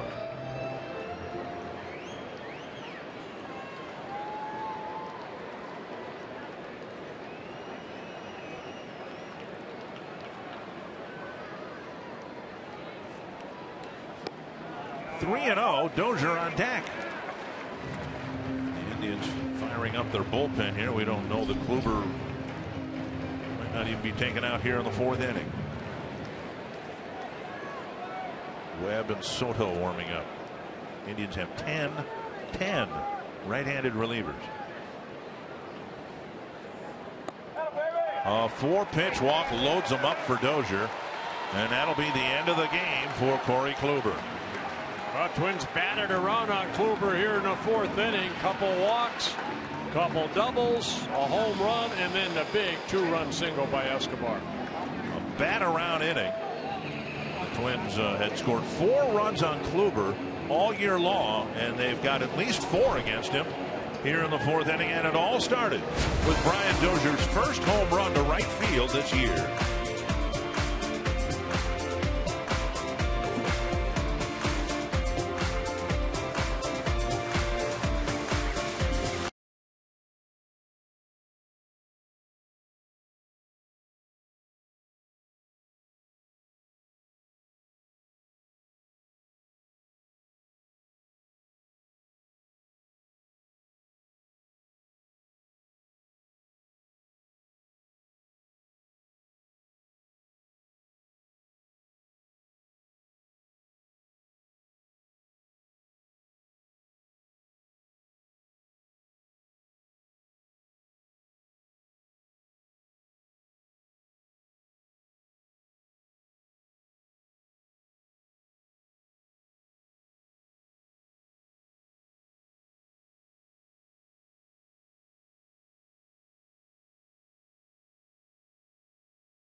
Through 3 innings, facing just 10 batters, and then Brian Dozier hit an opposite field home run.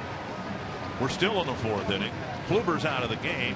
The Twins with 4 runs on the board and the bases loaded, and Dozier will have his second at bat of the inning. You know, Kluber did such a good job going back to the first 3 innings. 7 of 10 first pitch strikes, but the 9 batters in the 4th inning, only 2 first pitch strikes. Ryan Webb coming in, making his 38th relief appearance in his first season with the Cleveland Indians. Pitched for the Padres, the Marlins, the Orioles, now wearing an Indian uniform. Dozier actually made solid contact twice against Kluber, lining out to short his first time up and then hitting the home run that triggered this big inning. Strike on the outside corner.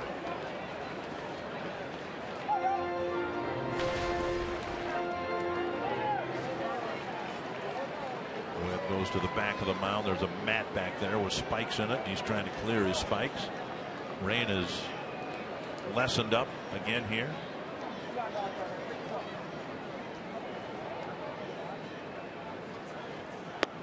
One and one. Yeah, you have to play 5 innings to have it be an official ball game. You know that ugly front is. See, I just looked at it here, and I think it's going to stop raining here in a little bit. Then I think we got another window? No, yeah. I think it's going to stop raining here shortly. Good. Popped up near second base. Oh, you always wanted to be a meteorologist. I just wanted to do one weather cast on the news. That's all I wanted. You just did it. No, this doesn't count. It doesn't count? No. Good inning for the Twins.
Fans of the game protecting themselves from the rain. Now she's not protecting her beer cup there. Her beer is going to get diluted. It might be a regular beer and it's going to be a light beer because of the rainwater. Strike one to Yan Gomes. Lonnie Chisenhall, Roberto Perez will bat. And that's what Phil Hughes has been able to do. 10 of 14 first pitch strikes so far. Get ahead in the count and change speeds. And score aside, this has been a big step forward for Phil Hughes. The Twins in a situation where they don't have so much a pitching rotation. They're just going series to series and announcing guys who will start. And what they could use is exactly what they've gotten so far from Hughes. Effective low pitch innings. Twins have announced their starters for the Detroit series: Mike Pelfrey, Tyler Duffey, and Irvin Santana. But they're not willing to go beyond that with the Cleveland series 4-gamer in Cleveland next week. The ball drilled to center field. And Gomes will have an extra base hit. Hicks has to go all the way to the wall to pick it up. Gomes just kind of glides into second base with a double. Well, he had 2 doubles in last night's ball game. Yan Gomes got a fastball middle in and The defense, Hicks was shading him a little bit toward right center, so a big hole out in left center. And Gomes hitting his 20th double. Ball down right there. Gomes pulling that ball. 4th hit for the Indians, first extra base hit. Now Chisenhall, who singled his first time up. Quick chat between Suzuki and Hughes. Yeah, first base runner at second base against Hughes.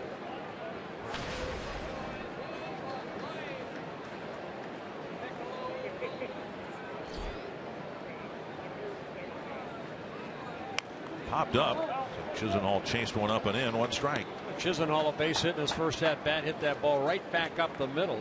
Escobar almost made a great play, but it trickled into center field. This will be the 50th pitch for Hughes. He's going to be on a limit tonight of 75 to 80. Another one up, and Chisenhall fouls it back.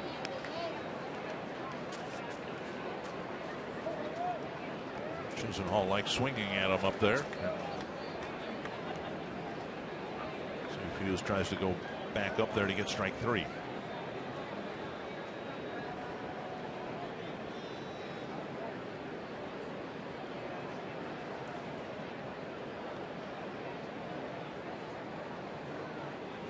Breaking ball got him instead. Boy, I like the way again Phil Hughes is changing speeds here tonight. Strikeout number 3 for Hughes. Big strikeout with the runner still at second base. Known for a good fastball, a little cutter, but that breaking ball. Saw what that did to Chisenhall right there. He throws a knuckle curve, right, Hughes? Yeah, he wants that tight rotation, that good rotation spins down. Here's Perez. Bounced into a double play his last time up. Hit a sharp ground ball to Dozier. And now outside ball 1. Tyler Duffy throws a spike curve where he really digs his fingernail into the seam of the baseball. Yeah, Don Sutton held it that way, and how they do that. Foul back, but aren't we talking basically about the same thing? A knuckle curve and a spike curve? Yeah, I think the best knuckle curve I ever saw was former Twin Dave Goltz. Oh, really? Dave Goltz had a great knuckle curve.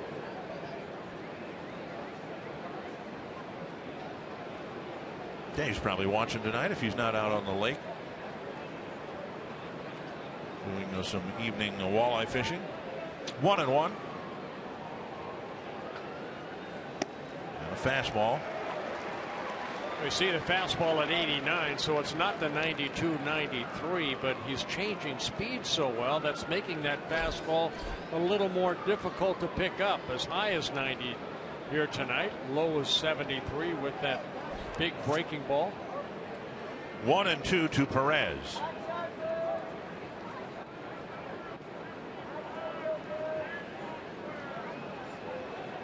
Phil Hughes, not a guy that really shakes off Suzuki, just kind of stares at him and will get the sign and wait till they decide. Okay, got the sign. Suzuki will move late. And that got Perez up around the hand on a 1-2 pitch. Perez's hit. And now first and second with 1 out. Well, just like when Torrey Hunter was up, we saw Gomes sit inside, and right there Suzuki sat inside, but the ball ran up and in. It was an off-speed pitch, wasn't it? That's a fastball right there. Oh, yeah. Got him on the wrist. It's only the second hit batsman for Phil Hughes. So Perez leads the ball game. Figuring this was his last at bat against Phil Hughes anyway. Hughes hit him. And he was in the game expressly because he'd had such great success against Hughes. Here's Almonte, who struck out swinging his first time up. Michael Martinez in the ball game now. That's as we tried to explain last night. That's what was so difficult for the Indians last night when Bradley left, because the pinch running move with Martinez already in the game was Mike Aviles. And then I asked you, this afternoon whether you were surprised last night Aviles didn't try to score on the fly ball to Torrey Hunter late in the game last night. Check swing, and it's 2-0. Not Aviles. Now, if it's Martinez, right? Yeah, but Martinez was already in the game, so right. Aviles was the only pinch running move they could make, right, or the best move they could make. Well, now things getting a little dicey for Phil Hughes. A leadoff double, a 1-out hit batter, ahead on the count. He's had a couple double plays turned behind him. Fouled away, 2-1. Thought I'd try what you did so well last time. Well, I thought I'd get some acknowledgement for teeing it up for him. I just gave it to him. Yeah, okay. Want me to go down and get one of those trophies? Not if I have to dance to get one. 2-1 to Abraham Almonte. Called strike. That's a big pitch right there, evening the count.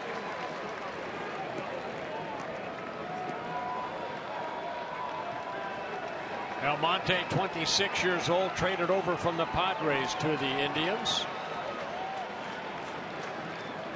July 31st. 2-2. Fouled at the plate. Almonte runs pretty well. Almost 150 at bats with the Indians and only 3 ground ball double plays.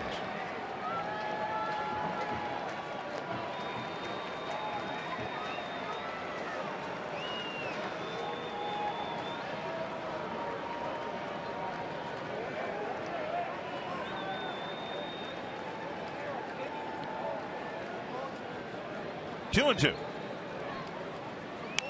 A foul back.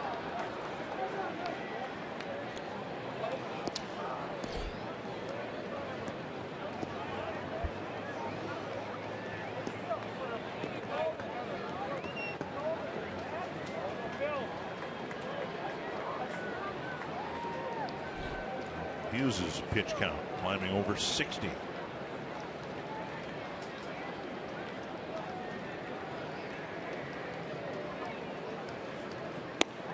Missed the inside corner. He knew what he was trying to do there. He just missed the spot. Trying to clip that inner part of the plate. Suzuki sitting inside in the ball. Not missing by much. Runners will probably stay put here on 3-2. A big pitch. Hughes protecting a 4-run lead. Got him to chase one inside. 2 down. Wow, Monte swinging at probably ball 4 right there. Phil looked like he went to that little cutter down and in. Looks like a fastball. You can see the movement on that pitch. That's what Bob Feller used to call the old Navy pitch. The old sailor. Kept sailing away, and you see where Suzuki had to reach to get it. So a strikeout, second of the inning, fourth strikeout for Hughes, and it's a big one. And now Aviles.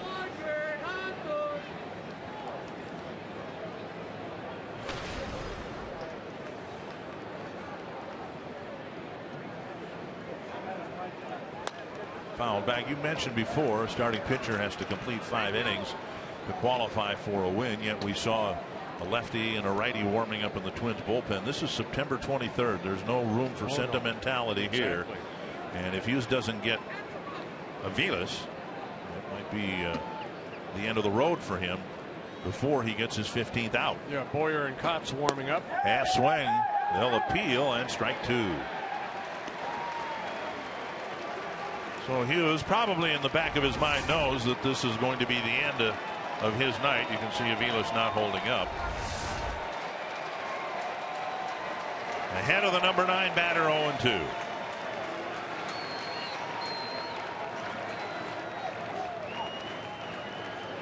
Slow breaking ball tapped to Plouffe, and out at second base is Martinez. Hughes with 5 shutout innings and a 4-0 Twins lead.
Night here at Target Field. What a beautiful sign, though, to brighten everybody's day up. And Andy and Emily here with 100 scratch-off tickets in the Minnesota State Lottery Winner's Circle. Big day coming up, and Emily, this is it, huh? This is, you get a great sign. Got a pretty good fiance with the playoff beard going early. How much fun are you having out here in the rain? Actually, a lot of fun, even though it's raining. So we're having a pretty good time with everybody. I bet you'll take the rain tonight, the 100 scratch-off tickets from the Minnesota State Lottery, if it's sunny for your wedding on Saturday. It's supposed to be, so hopefully it stays that way. It'll be a nice day. Well, congratulations to both of you. You're getting circled by a Hall of Famer. One of the better signs of the year, guys. And you know what? They've stayed out in the rain the entire time, so congratulations to them indeed. Yeah, congratulations on your wedding on Saturday. And, you know, he's perfect right there. I mean, she did all the talking. He didn't say anything. It's going to be a great marriage. Joe Mauer to start the Twins fifth, and there's ball one. I don't know what their plans are. Apparently, if they plan an outdoor wedding, they're going to have a beautiful day. It's supposed to be like 80 degrees this weekend here. Beautiful. It will be in Detroit. You're going to Detroit on this trip, right? I am. Want to know to Mauer. Why are you laughing? We started this. I seem to miss that trip a lot. You missed the second trip. You were there, as I recall, on the first trip. Yes, I was there. My phone will stay in my pocket. Yeah, just give me your phone when we get to Detroit, and if you need to make a call, you can use mine. Just don't tweet. Fouled away. Ryan Webb, 29 years old. He went to spring training with the Orioles, and then in early April he was traded to the Dodgers. And about a week later he was released by the Dodgers, and then the next day he signed with the Indians. Sent down to AAA Columbus and then recalled the end of April. He's got some major league experience with the Padres, the Marlins, the Orioles. Hard throwing right-hander. Big slurve type curve. Tapper back to the mound.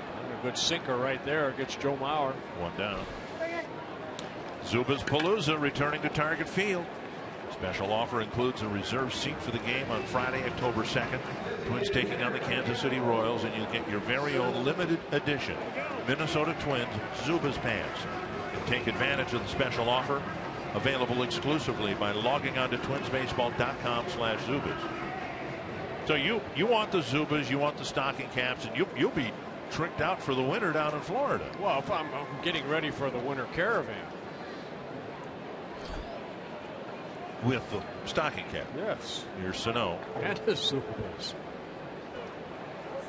You know, I thought Sano had a great at-bat last inning. He ended up drawing a walk. He is, without question, the player I have seen with the highest percentage of 3-2 counts. He's had 2 of them already tonight. Inside, 2-0. Now, if you want to speed up the game, you can just say, all right, step in the box, counts 3-2. Well, 47 walks, 106 strikeouts, and 236 at-bats, but 65 hits, 16 doubles, 17 home runs. He's driven in 49 runs. Not bad for a guy that just got called up on July 2nd. Inside, the ball rolls away from Gomes, 3-0. Now, most of the time, it's 2 strikes early on Sano, and then he works the count 3-2, but we've seen this too. Green lighted on 3-0, and then a swing and a miss, or a pitch taken for strike 2. So I have all the confidence in the world that we're going to get to 3-2. Might be an issue here with Gomes.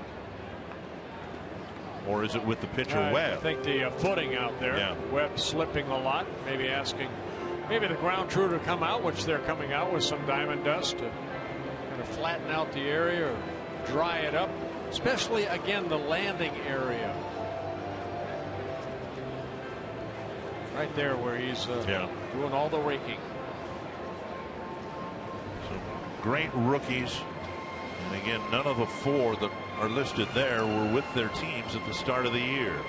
Well, it's good to see in the game of baseball these young men coming up and making an impact right away. At such a young age, Correa's 21, Lindor's 21, Rosario's 23, and Sano's 22.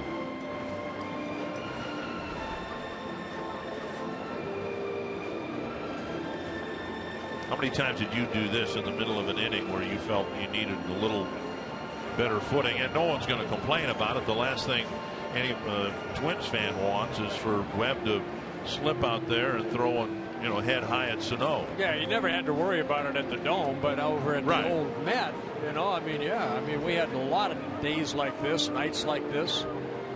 So yeah, you want to make sure, especially for a reliever, because a lot of times you'll come in and there already might be a hole where maybe Kluber or Hughes left, and you're on the left or to the right of it when you land, and you can slip a lot easier.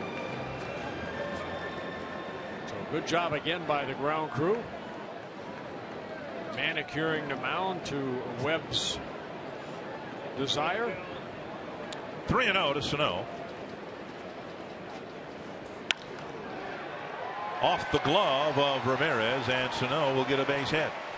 A one-hop smash. Ramirez dove to his left but couldn't field it cleanly. And that's what it was. The green light right there. He got a fastball. He hit this ball very, very hard at Ramirez. He knocked it down, and Sano gets his first hit.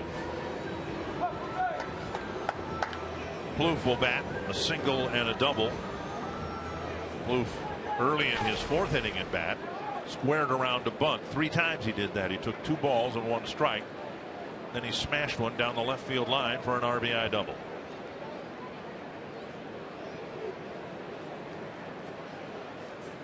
Inside ball 1.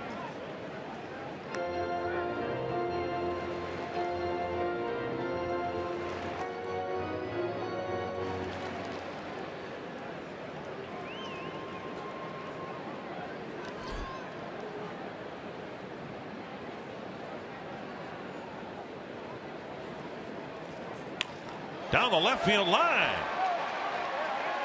A 3-hit night for Plouffe, and Sano will be held at third on another double by Trevor Plouffe. That one fair by about 2 feet. Yeah, it looked like a breaking ball that left up by Webb, and Trevor way out front, but able to keep that ball in fair territory. So a good night at the plate for Trevor Plouffe. Breaking ball left right over the plate. Trevor lining it into that left field corner. Now with 34 doubles on the year, Miguel Sano stopped at third base by Gene Glenn.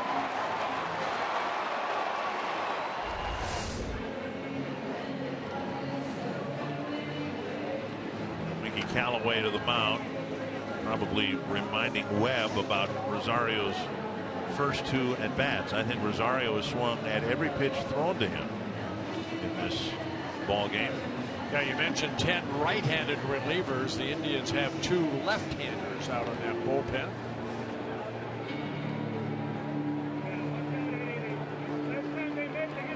Rosario with a chance to forget about the first 2 at bats, which he probably has already done. Gavin Floyd, the erstwhile starter, working out of the Cleveland bullpen. Yeah, they're going to go ahead and walk Rosario right here to load the bases for Torrey Hunter.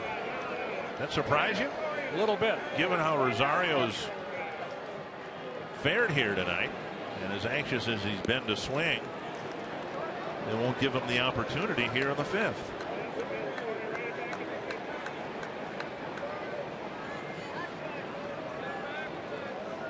Terry Francona playing the odds at Torrey Hunter against a right-handed pitcher.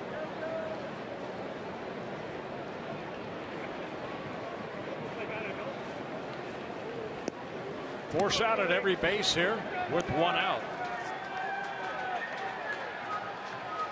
Hunter's bounced to second, and he was hit by a pitch. And here comes Terry Francona, so there'll be a pitching change. 10 right-handed relievers, and by the end of the night we might have seen them all. Hunter will hit against a fresh arm. The bases are loaded with 1 out in the 5th. It's in September. There's no fresh arms out there. Nevertheless, a pitching change for the Indians here in the 5th.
spot just in the 5th inning.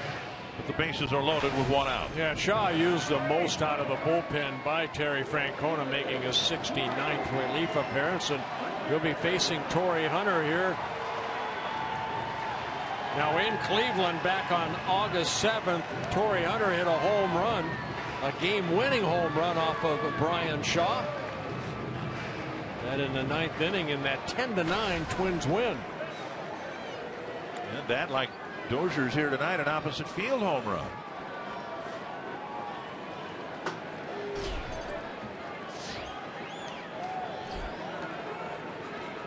Hitting the left shoulder by Kluber his last time up. Breaking ball inside, 1-0. Shaw has all 4 pitches. Fastball in the low 90s, hard slider, big hard slider. That last pitch, the curveball, occasional changeup. In his 3rd season with the Indians. Double play grounder. Lindor to Kipnis, and a double play. So the strategy works with Hunter wrapping into a double play, and it's still 4-0.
Every weekday, America's Pregame brings you live reports from the biggest games to get you ready for all the action. Catch America's Pregame at 4 p.m. Central, only on Fox Sports 1 and streaming live on Fox Sports Go.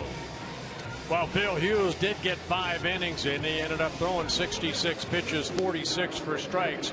No runs in the 5 innings. Good outing for Phil Hughes. And now the bullpen asked to get the final 12 outs, and the first one out of the bullpen will be Neil Kotz, making his 13th relief appearance for the Twins. His 64th overall, coming over from the Brewers back on August 21st.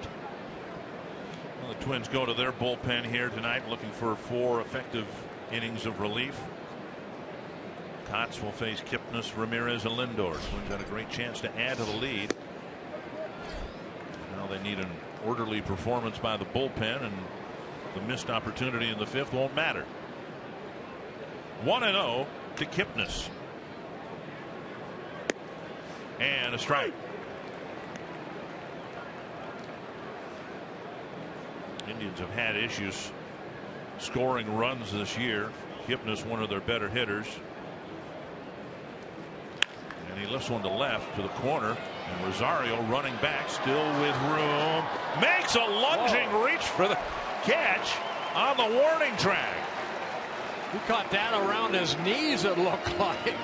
Don't know if he lost the ball or something, but right at the last second, kind of threw his glove down and caught the ball. Yeah, Kipnis hitting it sharply the other way. Rosario went back, and that ball fooled him a little bit.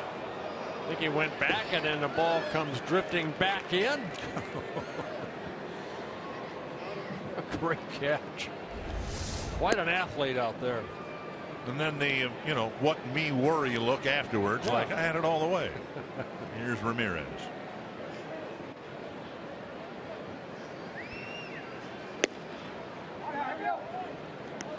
Two and 0. Well, next three batters are switch hitters, and Ramirez is a right-handed hitter hitting just 200. Not a lot of at-bats. All back. Mentioned last night, the Indians have 5 players that are switch hitters.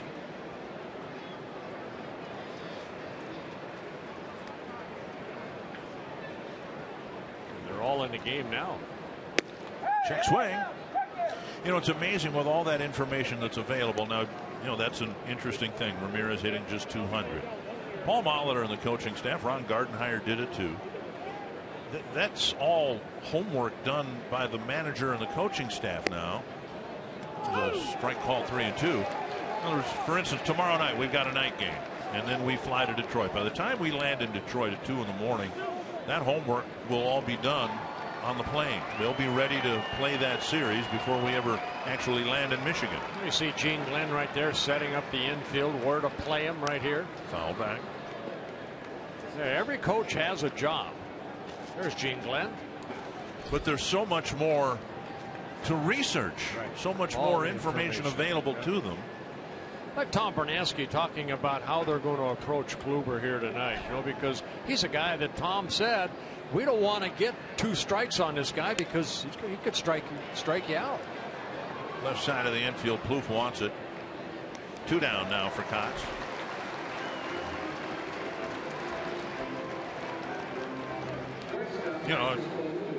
You'd know better than I, but managerial preparation back when you started in the 70s was make sure you got a couple pouches of Red Man chewing tobacco, and you played hunches along the way. There's just a lot more to it than there used to be.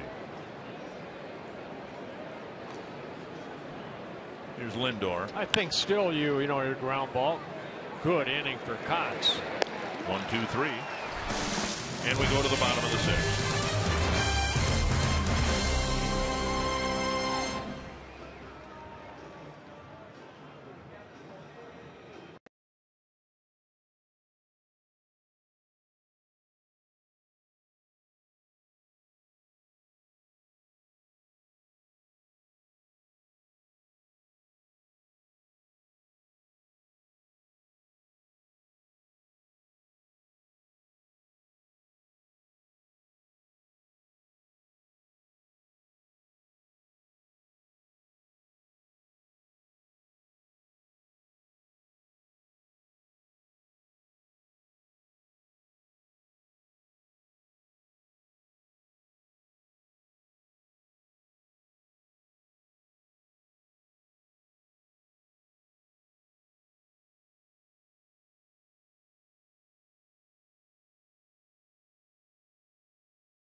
Presented by Toyota.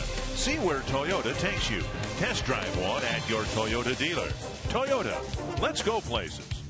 By Sanford Orthopedics and Sports Medicine, for the everyday competitor in all of us. And by McDonald's, the classic quarter pounder with cheese only at McDonald's, and right now just $3. Neil Cox with an effective inning of relief, getting the Indians to go down 1, 2, 3. Shaw got his man, Torrey Hunter, to bounce into a double play. Now Gavin Floyd will be the next right-handed reliever the Indians will send out there. Oh, you remember Gavin Floyd when he pitched for the Chicago White Sox. He was a Phillies #1 pick in 2001. He's had some elbow issues over the years.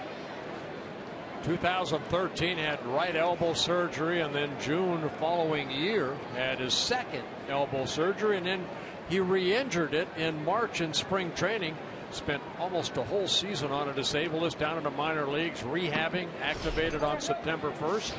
And the Indians want to see what this young man can do. Always a good fastball, very good curveball. So 94 miles per hour right there, and given all the arm injuries, to have that much life on the ball. 1 strike. Gavin Floyd now 32 years old. Came up with the Phillies in 2004. Toward the hole. Nice stop at third by Ramirez, and he comes up firing. Very nice defensive play by the third baseman, Ramirez. Had a similar play on Sano's ball in the 5th inning, but couldn't quite gather it in. This time he did. Jose Ramirez diving to his left, comes up, and flipping it across the diamond and gets Suzuki, robbing him of a base hit. 1 down, and now Eduardo Escobar. Escobar got one of the biggest hits of September with a 2-run single with 2 outs in the 4th. Boy, and I knew exactly what Kluber was going to do. He was going to throw that curveball down and in. He left it up, and Escobar took advantage of it and drove in 2 runs. Slap foul, 1 strike. Because he had just struck out Rosario the same way earlier, a couple of hitters before.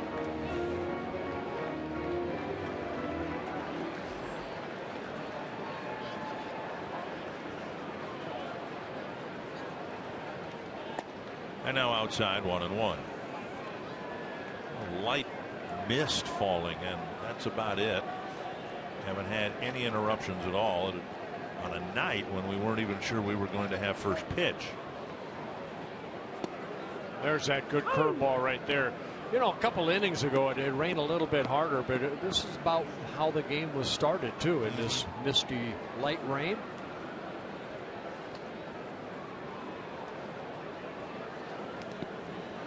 In the dirt. Not an ideal situation to have a rain out late in the season. The Twins were preparing for a split doubleheader tomorrow. Thing to avoid, and the Indians may find it unavoidable. Tacking on games at the end of the season.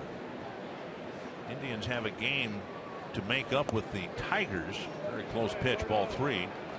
And if the Indians are in the playoff hunt, let's say they're a half game up or a half game out of a playoff spot, which could still very easily happen. Here's the close look at that pitch, several inches off the plate. Box track says it's outside. Then the Indians and Tigers will have to play the Monday after the regular season is supposed to end. Now there's a walk for Escobar. Threw a big walk in the ball game last night too, and he draws one here with 1 out in the 6th.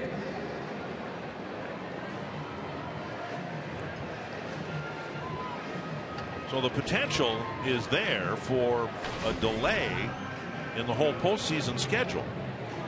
There might be a regular season game played by the Tigers and the Indians on that Monday, and then it's conceivable there could be a game 163 played probably the very next day. Right. And then you'd get around to the wild card game on that Monday, or excuse me, Wednesday. And it's of course entirely possible that somebody would have to play the Monday, Tuesday, and Wednesday game. One team.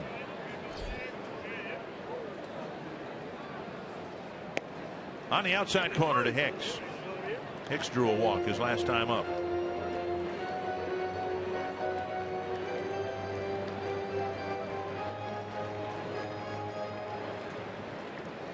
Hicks stung the ball 3 times last night and didn't pull up 1 ball from the left side of the plate. In his last 7 games against a right-handed starter, he's been hitting .333, which is one of the good surprising numbers. Yes, it is, for Aaron Hicks this year. 2 strikes. There are several, but that's one. The Twins always envisioned him, going back to the day when he was drafted, of being a productive switch hitter. You know what, I think the last couple of years you could, and I hate using this word, he was almost scared up here. He was afraid to fail. And I think something clicked in with Aaron Hicks. Now you see the confidence factor he has now compared to where he was, say, last year. Good take right there. There is a determined attitude that he has. I mean, there's some determination now. That's why I like Rosario, because he has that look already. You can tell. It's not a cocky look. It's just a look of confidence that, hey, I belong here. Now it's just a matter of me producing rather than do I belong here. And I think he went through that for a couple of years. 1-2. Do I hit only right-handed? Do I hit, both ways? And all that stuff came into his mind.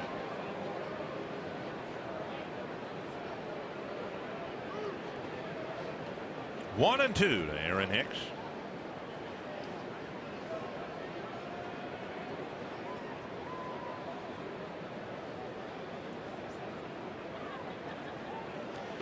Toronto beat the Yankees 4-0. The Blue Jays now lead New York by 3.5 games in the American League East. But the Yankees still comfortably in the first wild card chair.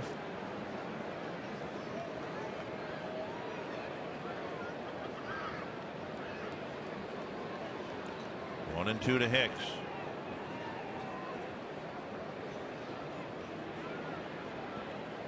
Swing and a miss. An off-speed pitch, and Hicks strikes out. And that big curveball right there, Gavin Floyd gets his first strikeout, second out of the inning. And that'll bring up Dozier. Yeah, Floyd has 72 major league wins, most of them coming with the Chicago White Sox.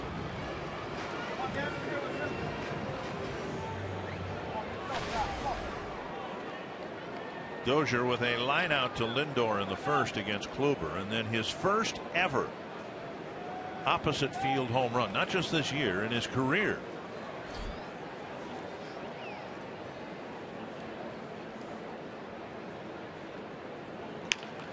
On the ground, scooped up by Ramirez, forced second. Twins are done in the 6th. On to the 7th with the Twins up 4-0.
To score first, the Twins did that. Especially against who was on the mound for the Indians, Corey Kluber, and Brian Dozier hitting a home run, his 28th the other way.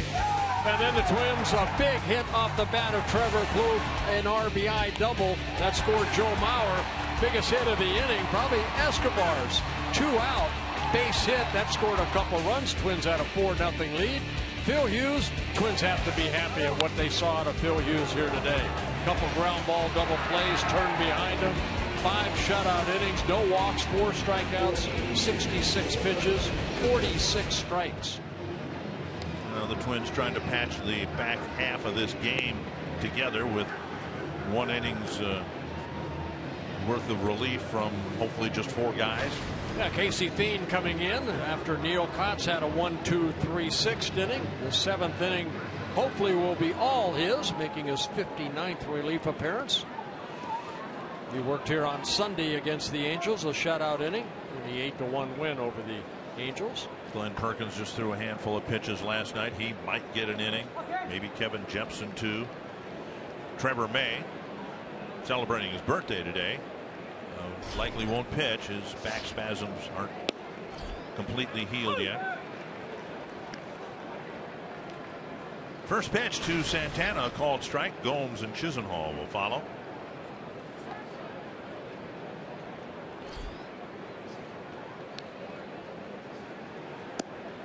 Just off the corner, and it's 1-1. And if you have not seen Casey Thien pitch before, everything is pretty hard. He'll mix in a slow curveball from time to time, but a 4-seam, 2-seam fastball, the cutter, and then a slow breaking ball.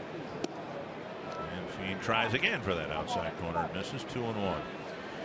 Twins weren't sure what Phil Hughes was going to give them tonight, and I think we saw that in play last night when Irvin Santana had 7 good innings, but the Twins sent him out there to try to start the 8th inning, trying to milk every out of him that they could, because they weren't sure that Hughes was going to get 15 outs or 12 outs. There's a ball hit to center. Hicks is back, and he's there for the catch, 1 away. Yeah, but you know what I think? I think Santana, he wanted to go out for that 8 too. He's right at 100 pitches, and he wanted to go finish 8. He just couldn't do it. We promised earlier in the game that we would select a Data Strong fan photo of the game, and here it is. You can tweet your strongest fan photo to hashtag North Data Strong Fan for a chance to be featured in an upcoming broadcast. Brought to you by T-Mobile. Kings for a day. Dennis, thank you. 1 down in the 7th, and now Yan Gomes.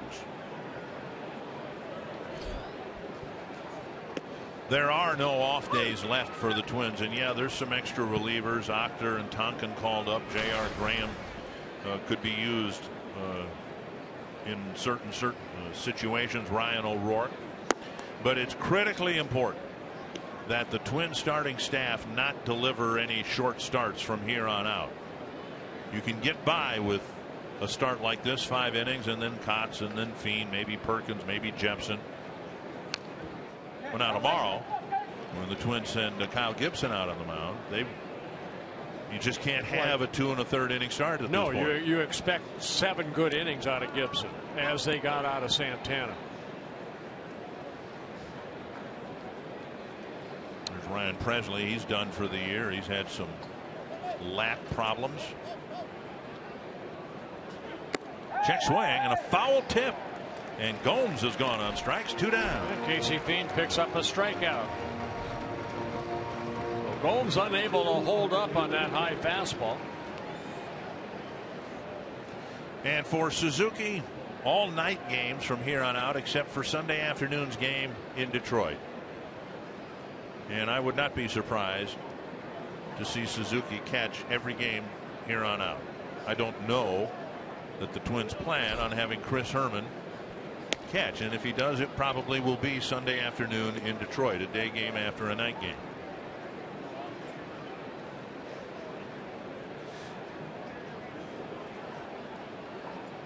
One and 0 to Chisenhall.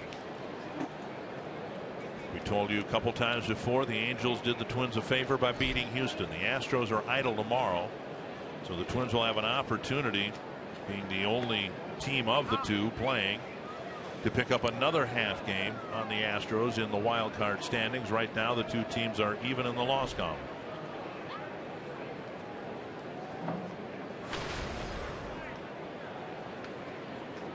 One and 1.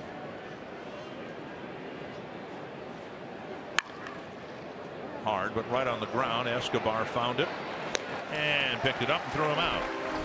Feed has a 1-2-3, 7th inning. And Joe Mauer will lead off the Twins half of the inning.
Inning starting with Joe Mauer. I'm going to change my answer to our carsoup.com trivia question and go with Barry Bonds. I'm going with Ted Williams. Barry Bonds.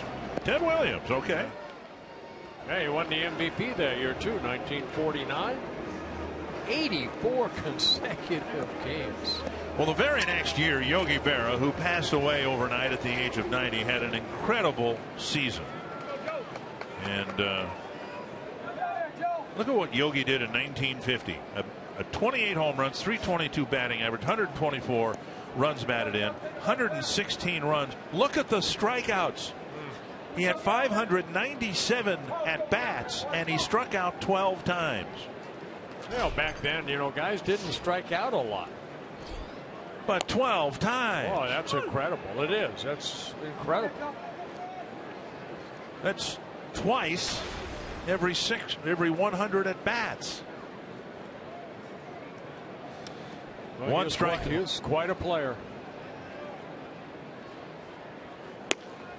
And you saw the newsreel footage of it. He's hitting the ball up here, down there, all over the place, and he struck out 12 times.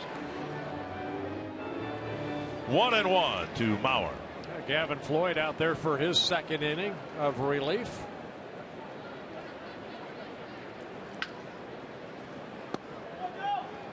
Two and one. Yeah, again, I had the opportunity to do kind of a one-on-one Q&A with Yogi Berra about 7 years ago in Naples, Florida. It was a lot of fun. He and his wife Carmen, who also deceased a couple years ago, just a great couple.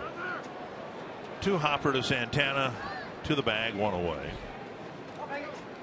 Hall of Fame career and some tremendous utterances. You can observe a lot by watching. It ain't over till it's over. Baseball's 90% mental and the other half is physical. I always thought that. And my favorite, speaking of a restaurant, nobody goes there anymore. It's too crowded. I tried to, and I just had a few dealings with Yogi over the years. Just found him to be a kind-hearted man. Give time to anybody, including the likes of me. But yeah, really. I tried to trap him once, or to get him to, come up with an utterance that I'd be able to say, he said that to me. I asked him when Joe Mauer was in his prime, catching at 6'5", and Yogi was about a foot shorter. The ball hit to the hole. Lindor comes up with it, comes up firing, and Sano able to run just a little bit better every game. is able to get his second hit. Well, Lindor kind of upset at himself, but he made that same play, almost the same play against Trevor Plouffe. He's kind of putting that hand to, I think, to Sano. Goes into the hole, dives for the ball, and almost deja vu all over again, like Yogi would say. There you go. All right, I was hoping somebody would work that in. Sano was able to run a lot better than he was able to run even a week ago. Ball hitting a good spot. He knows what Lindor did last night. So he picks up his second hit. Ball rolls away, and Sano thought about it but stays put.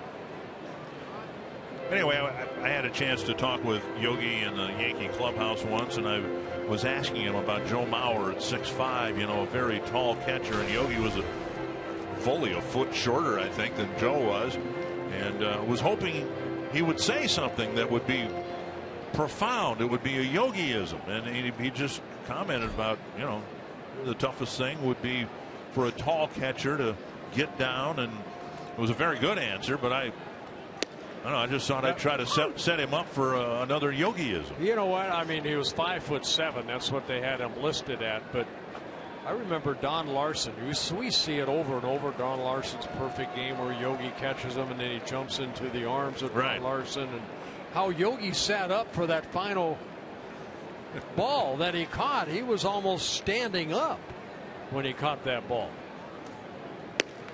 Off the plate to Plouffe. Again, I would love to go back in a time capsule and see myself two pitchers pitch. Cy Young and Walter Johnson. See how the game was played back then, where Walter Johnson had 110 shutouts in his career. Well, unbelievable. Fouled away. Now tomorrow after the game, we're going to fly to Detroit. You could take the train. That's what they did back then. They did. And you could take the train. I could, and I'll meet you in Cleveland. No, you have to go to Detroit. Oh. 2-2.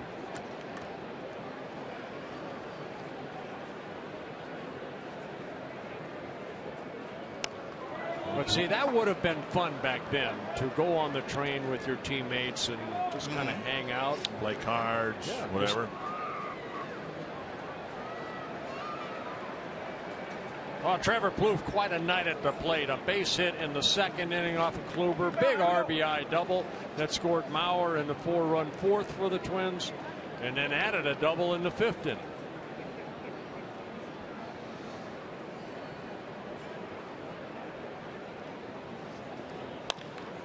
Lifted to short right. Kipnis is out, and a sliding catch by Chisenhall. Nice play by Chisenhall, and I'm sure he had one eye on the ball and the other eye on his second baseman. Yeah, very, very nice catch by Chisenhall. This copyrighted telecast presented by the authority of the Minnesota Twins and may not be reproduced or retransmitted in any form. But Chisenhall right here make a nice catch. And the accounts and descriptions of this game may not be disseminated without the express written consent of the Minnesota Twins, LLC.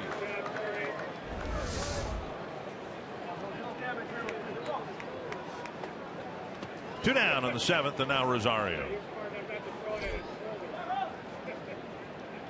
Rosario just looking for good contact here tonight. A couple strikeouts against Kluber, and then he is intentionally walked.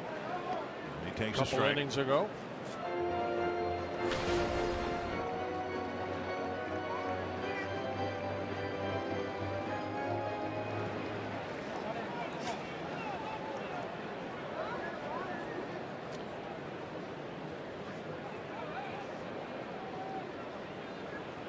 Breaking ball, missing the outside corner. No activity in the Twins' pen, so it looks like Casey Fiend's going to be sent out there again to pitch in the eighth inning. Casey had a quick 1-2-3 inning on 11 pitches.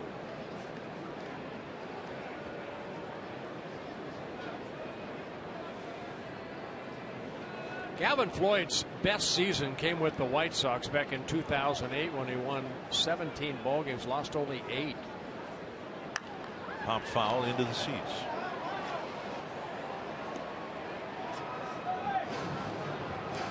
Pitched 206 innings that year.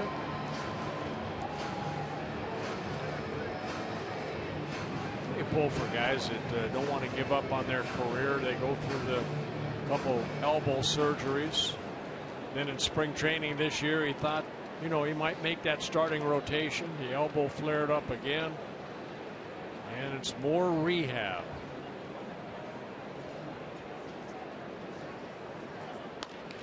Tap to first, and Santana backhands it, goes to the bag. Twins are done in the 7th.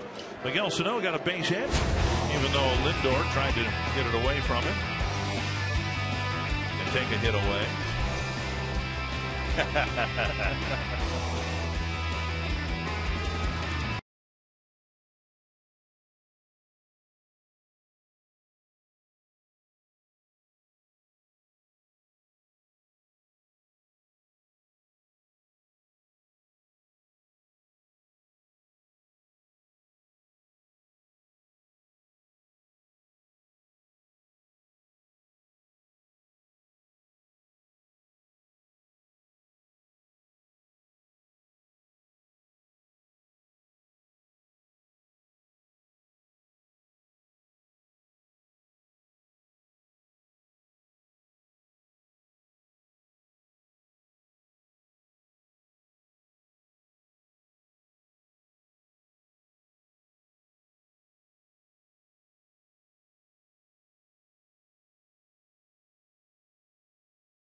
Runs in the 4th inning against Corey Kluber. Did all their scoring last night in 1 inning. Twins fans, listen up and find out how you can buy tickets to potential postseason games here at Target Field. For the first time on Wednesday, September 30th, the general public will be able to buy tickets to a potential wild card game as well as any division series games played at Target Field beginning at 10 a.m. on the 30th. All you have to do is visit twinsbaseball.com and pick up your tickets to October. Martinez making his first plate appearance. He entered the game as a pinch runner after Perez was hit by a Phil Hughes pitch. And Casey Fien out for a 2nd inning. On the outside corner, a strike.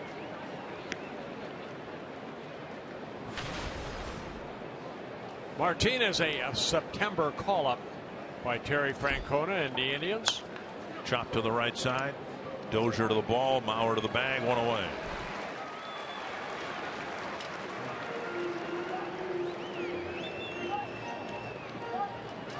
What we've seen, and we talked about the Astros and their bullpen difficulties. I think what we've seen, Glenn Perkins is a part of it. He's pitched effectively. He did last night. Paul Molitor said those might be 2 of the biggest runners left on base of the season last night when Perkins came in. But we've seen Casey Fien sharpen things up in September. He's been good. Kevin Jepson obviously has been very good. You want that across your roster. You want individuals playing their best baseball in September. And now to Mauer, a 2-hopper. Casey Fien has been really good here again tonight. 3 ground ball outs. Only a handful of times this year Casey Fien has been asked to get 6 outs. And he's 1 out away from doing that. That's his longest outing this year, is 2 innings. 5 outs on 15 pitches. And now Aviles will hit. Well, I think at today's game, you know, these players, they get tired. They're 162 ball games to an everyday player. They get worn out throughout the summer, and then they, like what Torrey Hunter did, you get a second wind, you got to find it. And same thing for the pitching staff. You know, as a starter, sometimes you run into little lulls throughout the season, and you look for that second wind. Relievers even more, because they're used almost on a nightly basis. I mean, this is a 59th appearance. To the right field corner and foul. In 150 games, now 51 games for the Twins. So he's out there once every third day. And sometimes they get up, but they don't come into the ball game. There's Glenn Perkins. He threw only 6 pitches, all strikes in last night's ball game. Got 3 big outs, as you mentioned.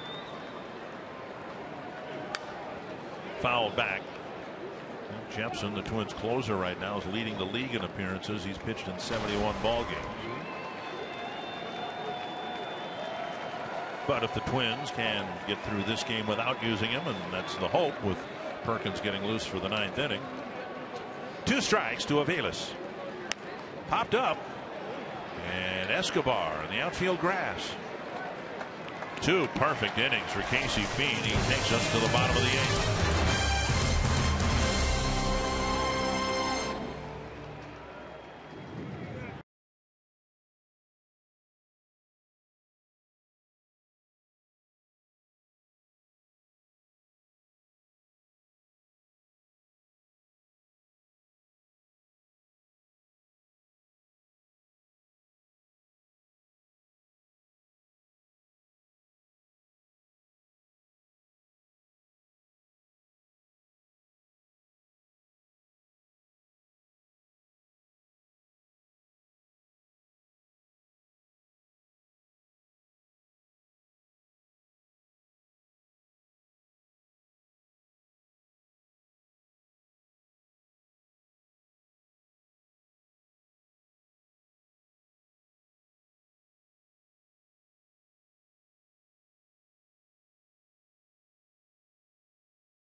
America's Studio Sports Update. Tonight we flash back to September 23rd, 2007.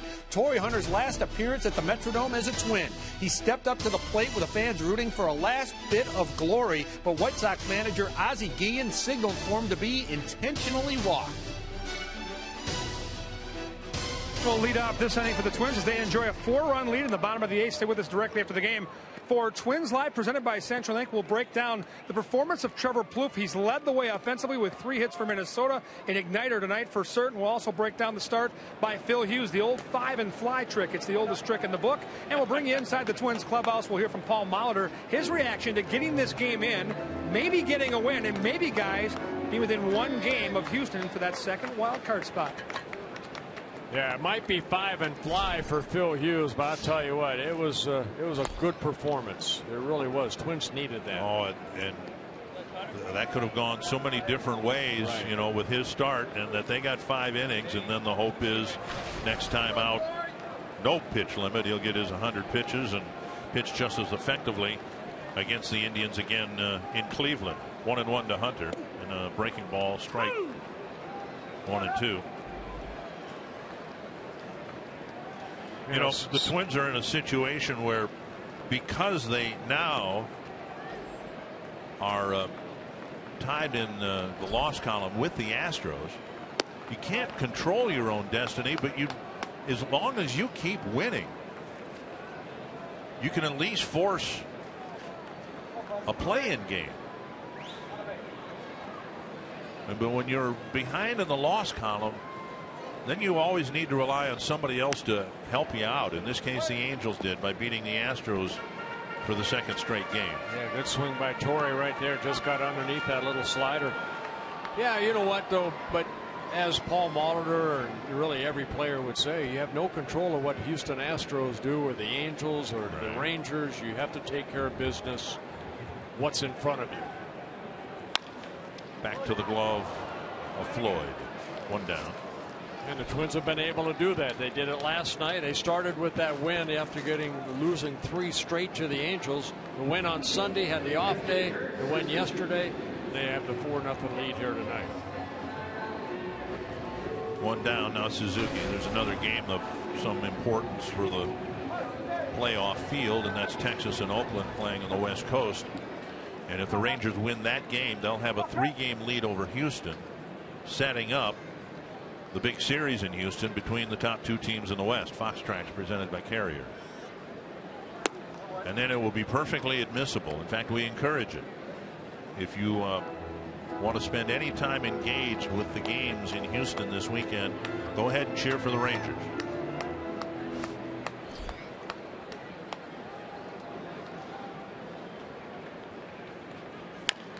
Tapper up the line, foul. You know what I find interesting, Toronto, they have a comfortable lead now at 3.5 over the Yankees, defeating the Yankees tonight, but Kansas City has really kind of taken a little bit of a dive.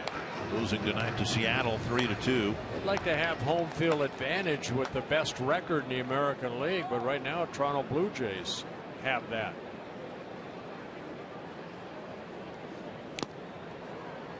Swing and a foul. Kansas City, if they lose tonight, will be 87-64.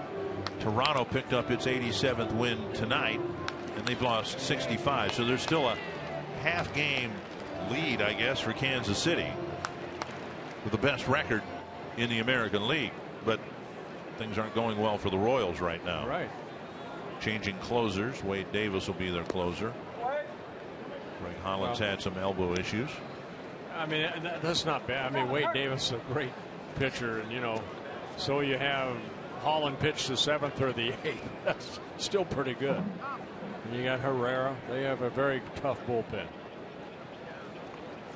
2-2 to Suzuki.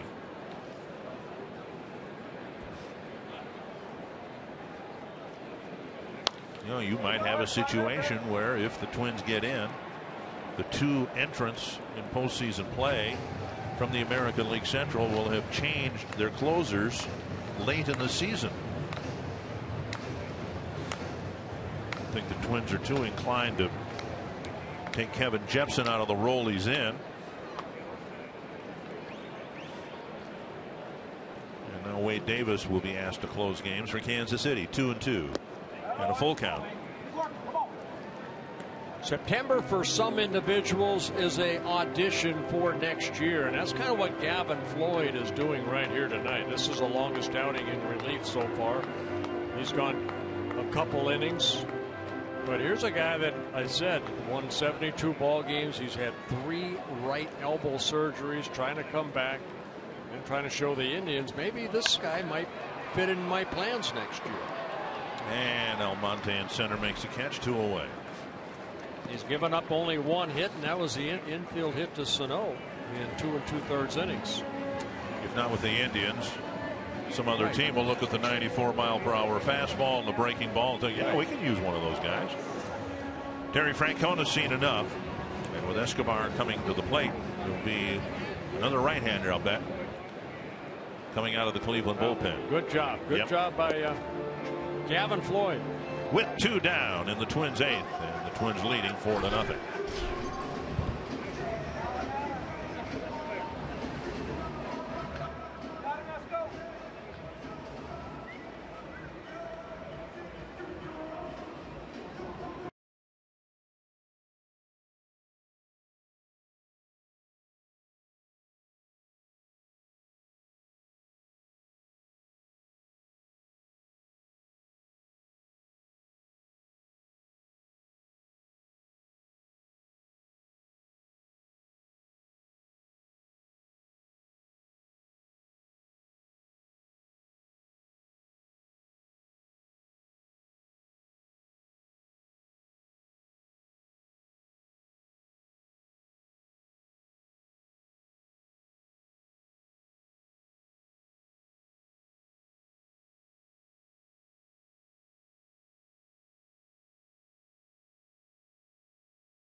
Young, a left-handed pitcher. Pitching against Kyle Gibson. Kyle looking for his 11th win.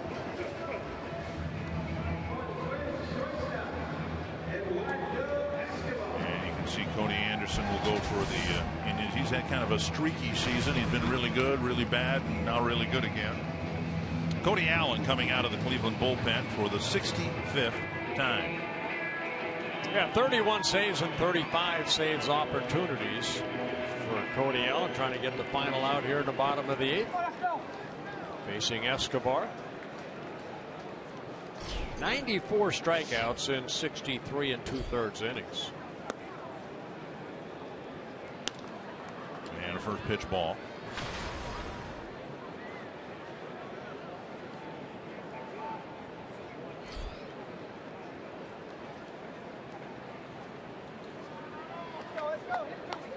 One and 0 to Escobar, and now a strike.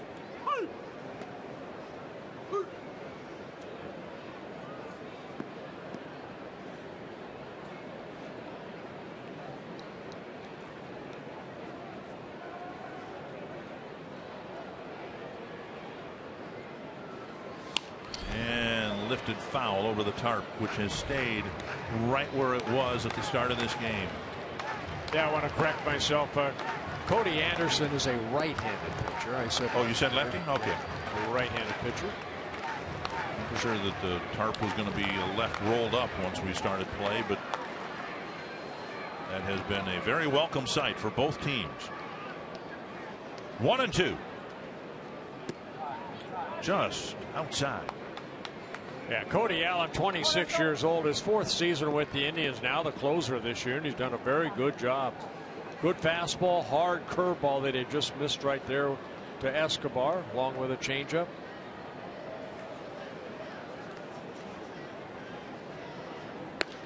And now up 3 and 2. Escobar starting to draw some more walks.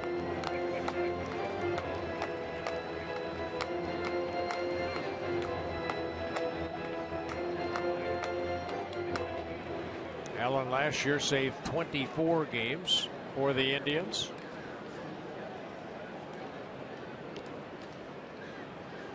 And a swing and a miss gets him. And the Twins are done in the 8th inning, leading 4-0. Trying to win the first 2 games of this series.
Scored 3 runs in 1 inning last night, held on to win. They scored 4 runs in the 4th here tonight. And And Indians have not scored at all, and Glenn Perkins will try to extend that. Aaron Hicks has moved from center field to right field, and Byron Buxton's come into the game in center. Torrey Hunter out of the ball game. That's an important outing right here for Glenn Perkins, making his 56th relief appearance. It's back-to-back nights for Glenn Perkins. And last night's ball game faced 3 batters, got a hold in the 3-1 win, threw only 6 pitches, all for strikes. First pitch, a fastball, a strike. And there's a slider. Did not throw one last night. And he threw a breaking ball there to get ahead of Kipnis 0-2. Yeah, he relieved Irvin Santana in the 8th inning. He got a sacrifice bunt from Kipnis, advanced the runners, got a fly ball to Lindor, and that's the one where Avila's pinch ran and was at third base, did not tag up, and just like that, Perkins picks up a strikeout. With 2 breaking balls, a fastball that was called a strike, and then a couple of sliders, 1 down.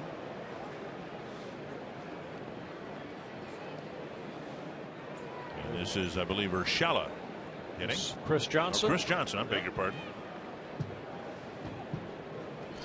Johnson hitting in Ramirez's spot, and the first pitch fouled back. Johnson was the designated hitter in last night's ball game. Picked up a hit in his 3 at-bats, a couple strikeouts and a base hit. Got the base hit off of Santana to lead off the 8th inning. And 94 mile per hour fastball and a swing and a miss. And that's why it's important to get Perk out there not 2 days in a row, see how that fastball is, see how sharp the breaking ball is.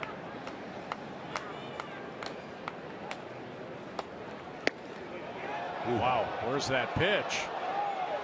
Perkins thought it was a strike. I think he might have been given strike 1 in the Kipnis at bat. And now strike 3 taken away in this at bat.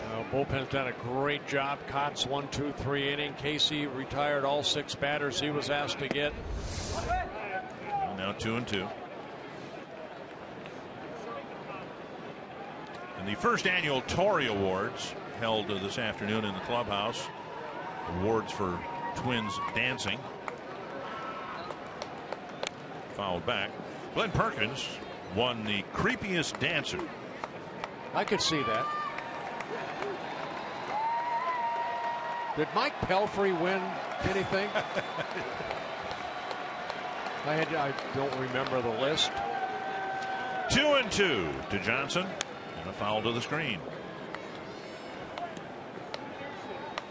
Just he got worse dancer and a non-supportive role.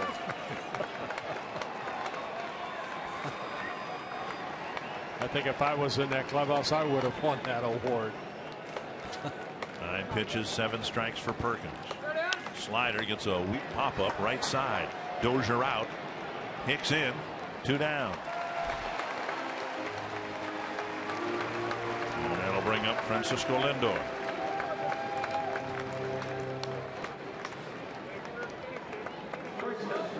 $11 up, $11 down by the bullpen. Nice to see. Indians scuffling to score runs. Just one last night, none so far tonight.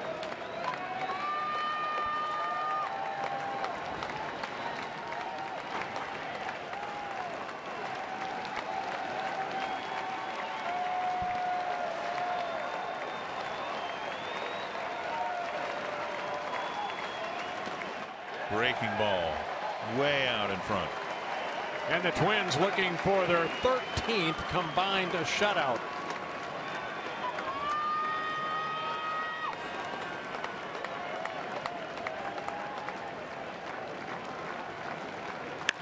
Drilled to left. Rosario has it go over his head. And Lindor will go to second. And he's in with a double. Yeah, Rosario kind of played that nonchalantly. I think he was a little fooled by that ball being hit as far as it did. Lindor picking up his second hit. You can see he's kind of backpedal a little bit rather than going back right away to get that ball. So Lindor with a credit with a double, his 20th of the year. Now Carlos Santana. Popped up. back. Suzuki has no play. Couple rows back into the seats. Been pretty well documented. We've documented it. Santana's had tremendous success against Glenn Perkins. 7 for 12, 2 doubles and 3 home runs.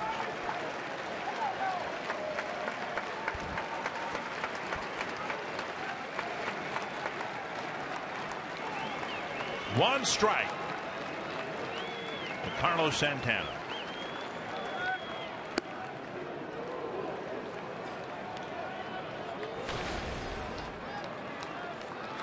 Yeah, those are good numbers. The home runs, the 3 of them came in 5 plate appearances from 2013 into 14. Up high again, and it's 2-1.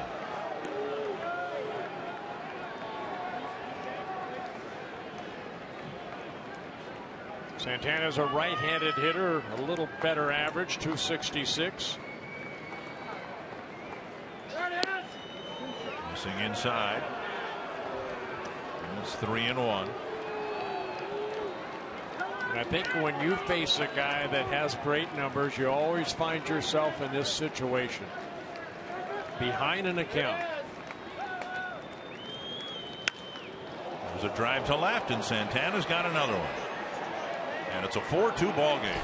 Well, Perkins is having some words with home plate umpire Dan Bellino. And Bellino giving it right back to him. I think he was a little upset at that 2-1 fastball inside. Made it 3-1. He came back with another fastball. And Santana hits a home run, his 17th of the year, his 3rd as a right-handed hitter. His 4th career home run against Perkins. So an interesting situation here now. The lead's been cut in half after the second out. A double and a home run. Santana, for his part, in his last 3 plate appearances against Perkins, has drawn a walk, hit a double, and now a home run.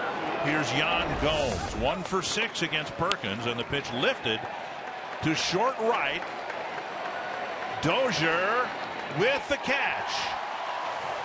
And Perkins with more words for Dan Bellino. Well, Bellino's going after him. And he's tossed him out of the game. Which is interesting since the game just ended. Well, that's a big fine.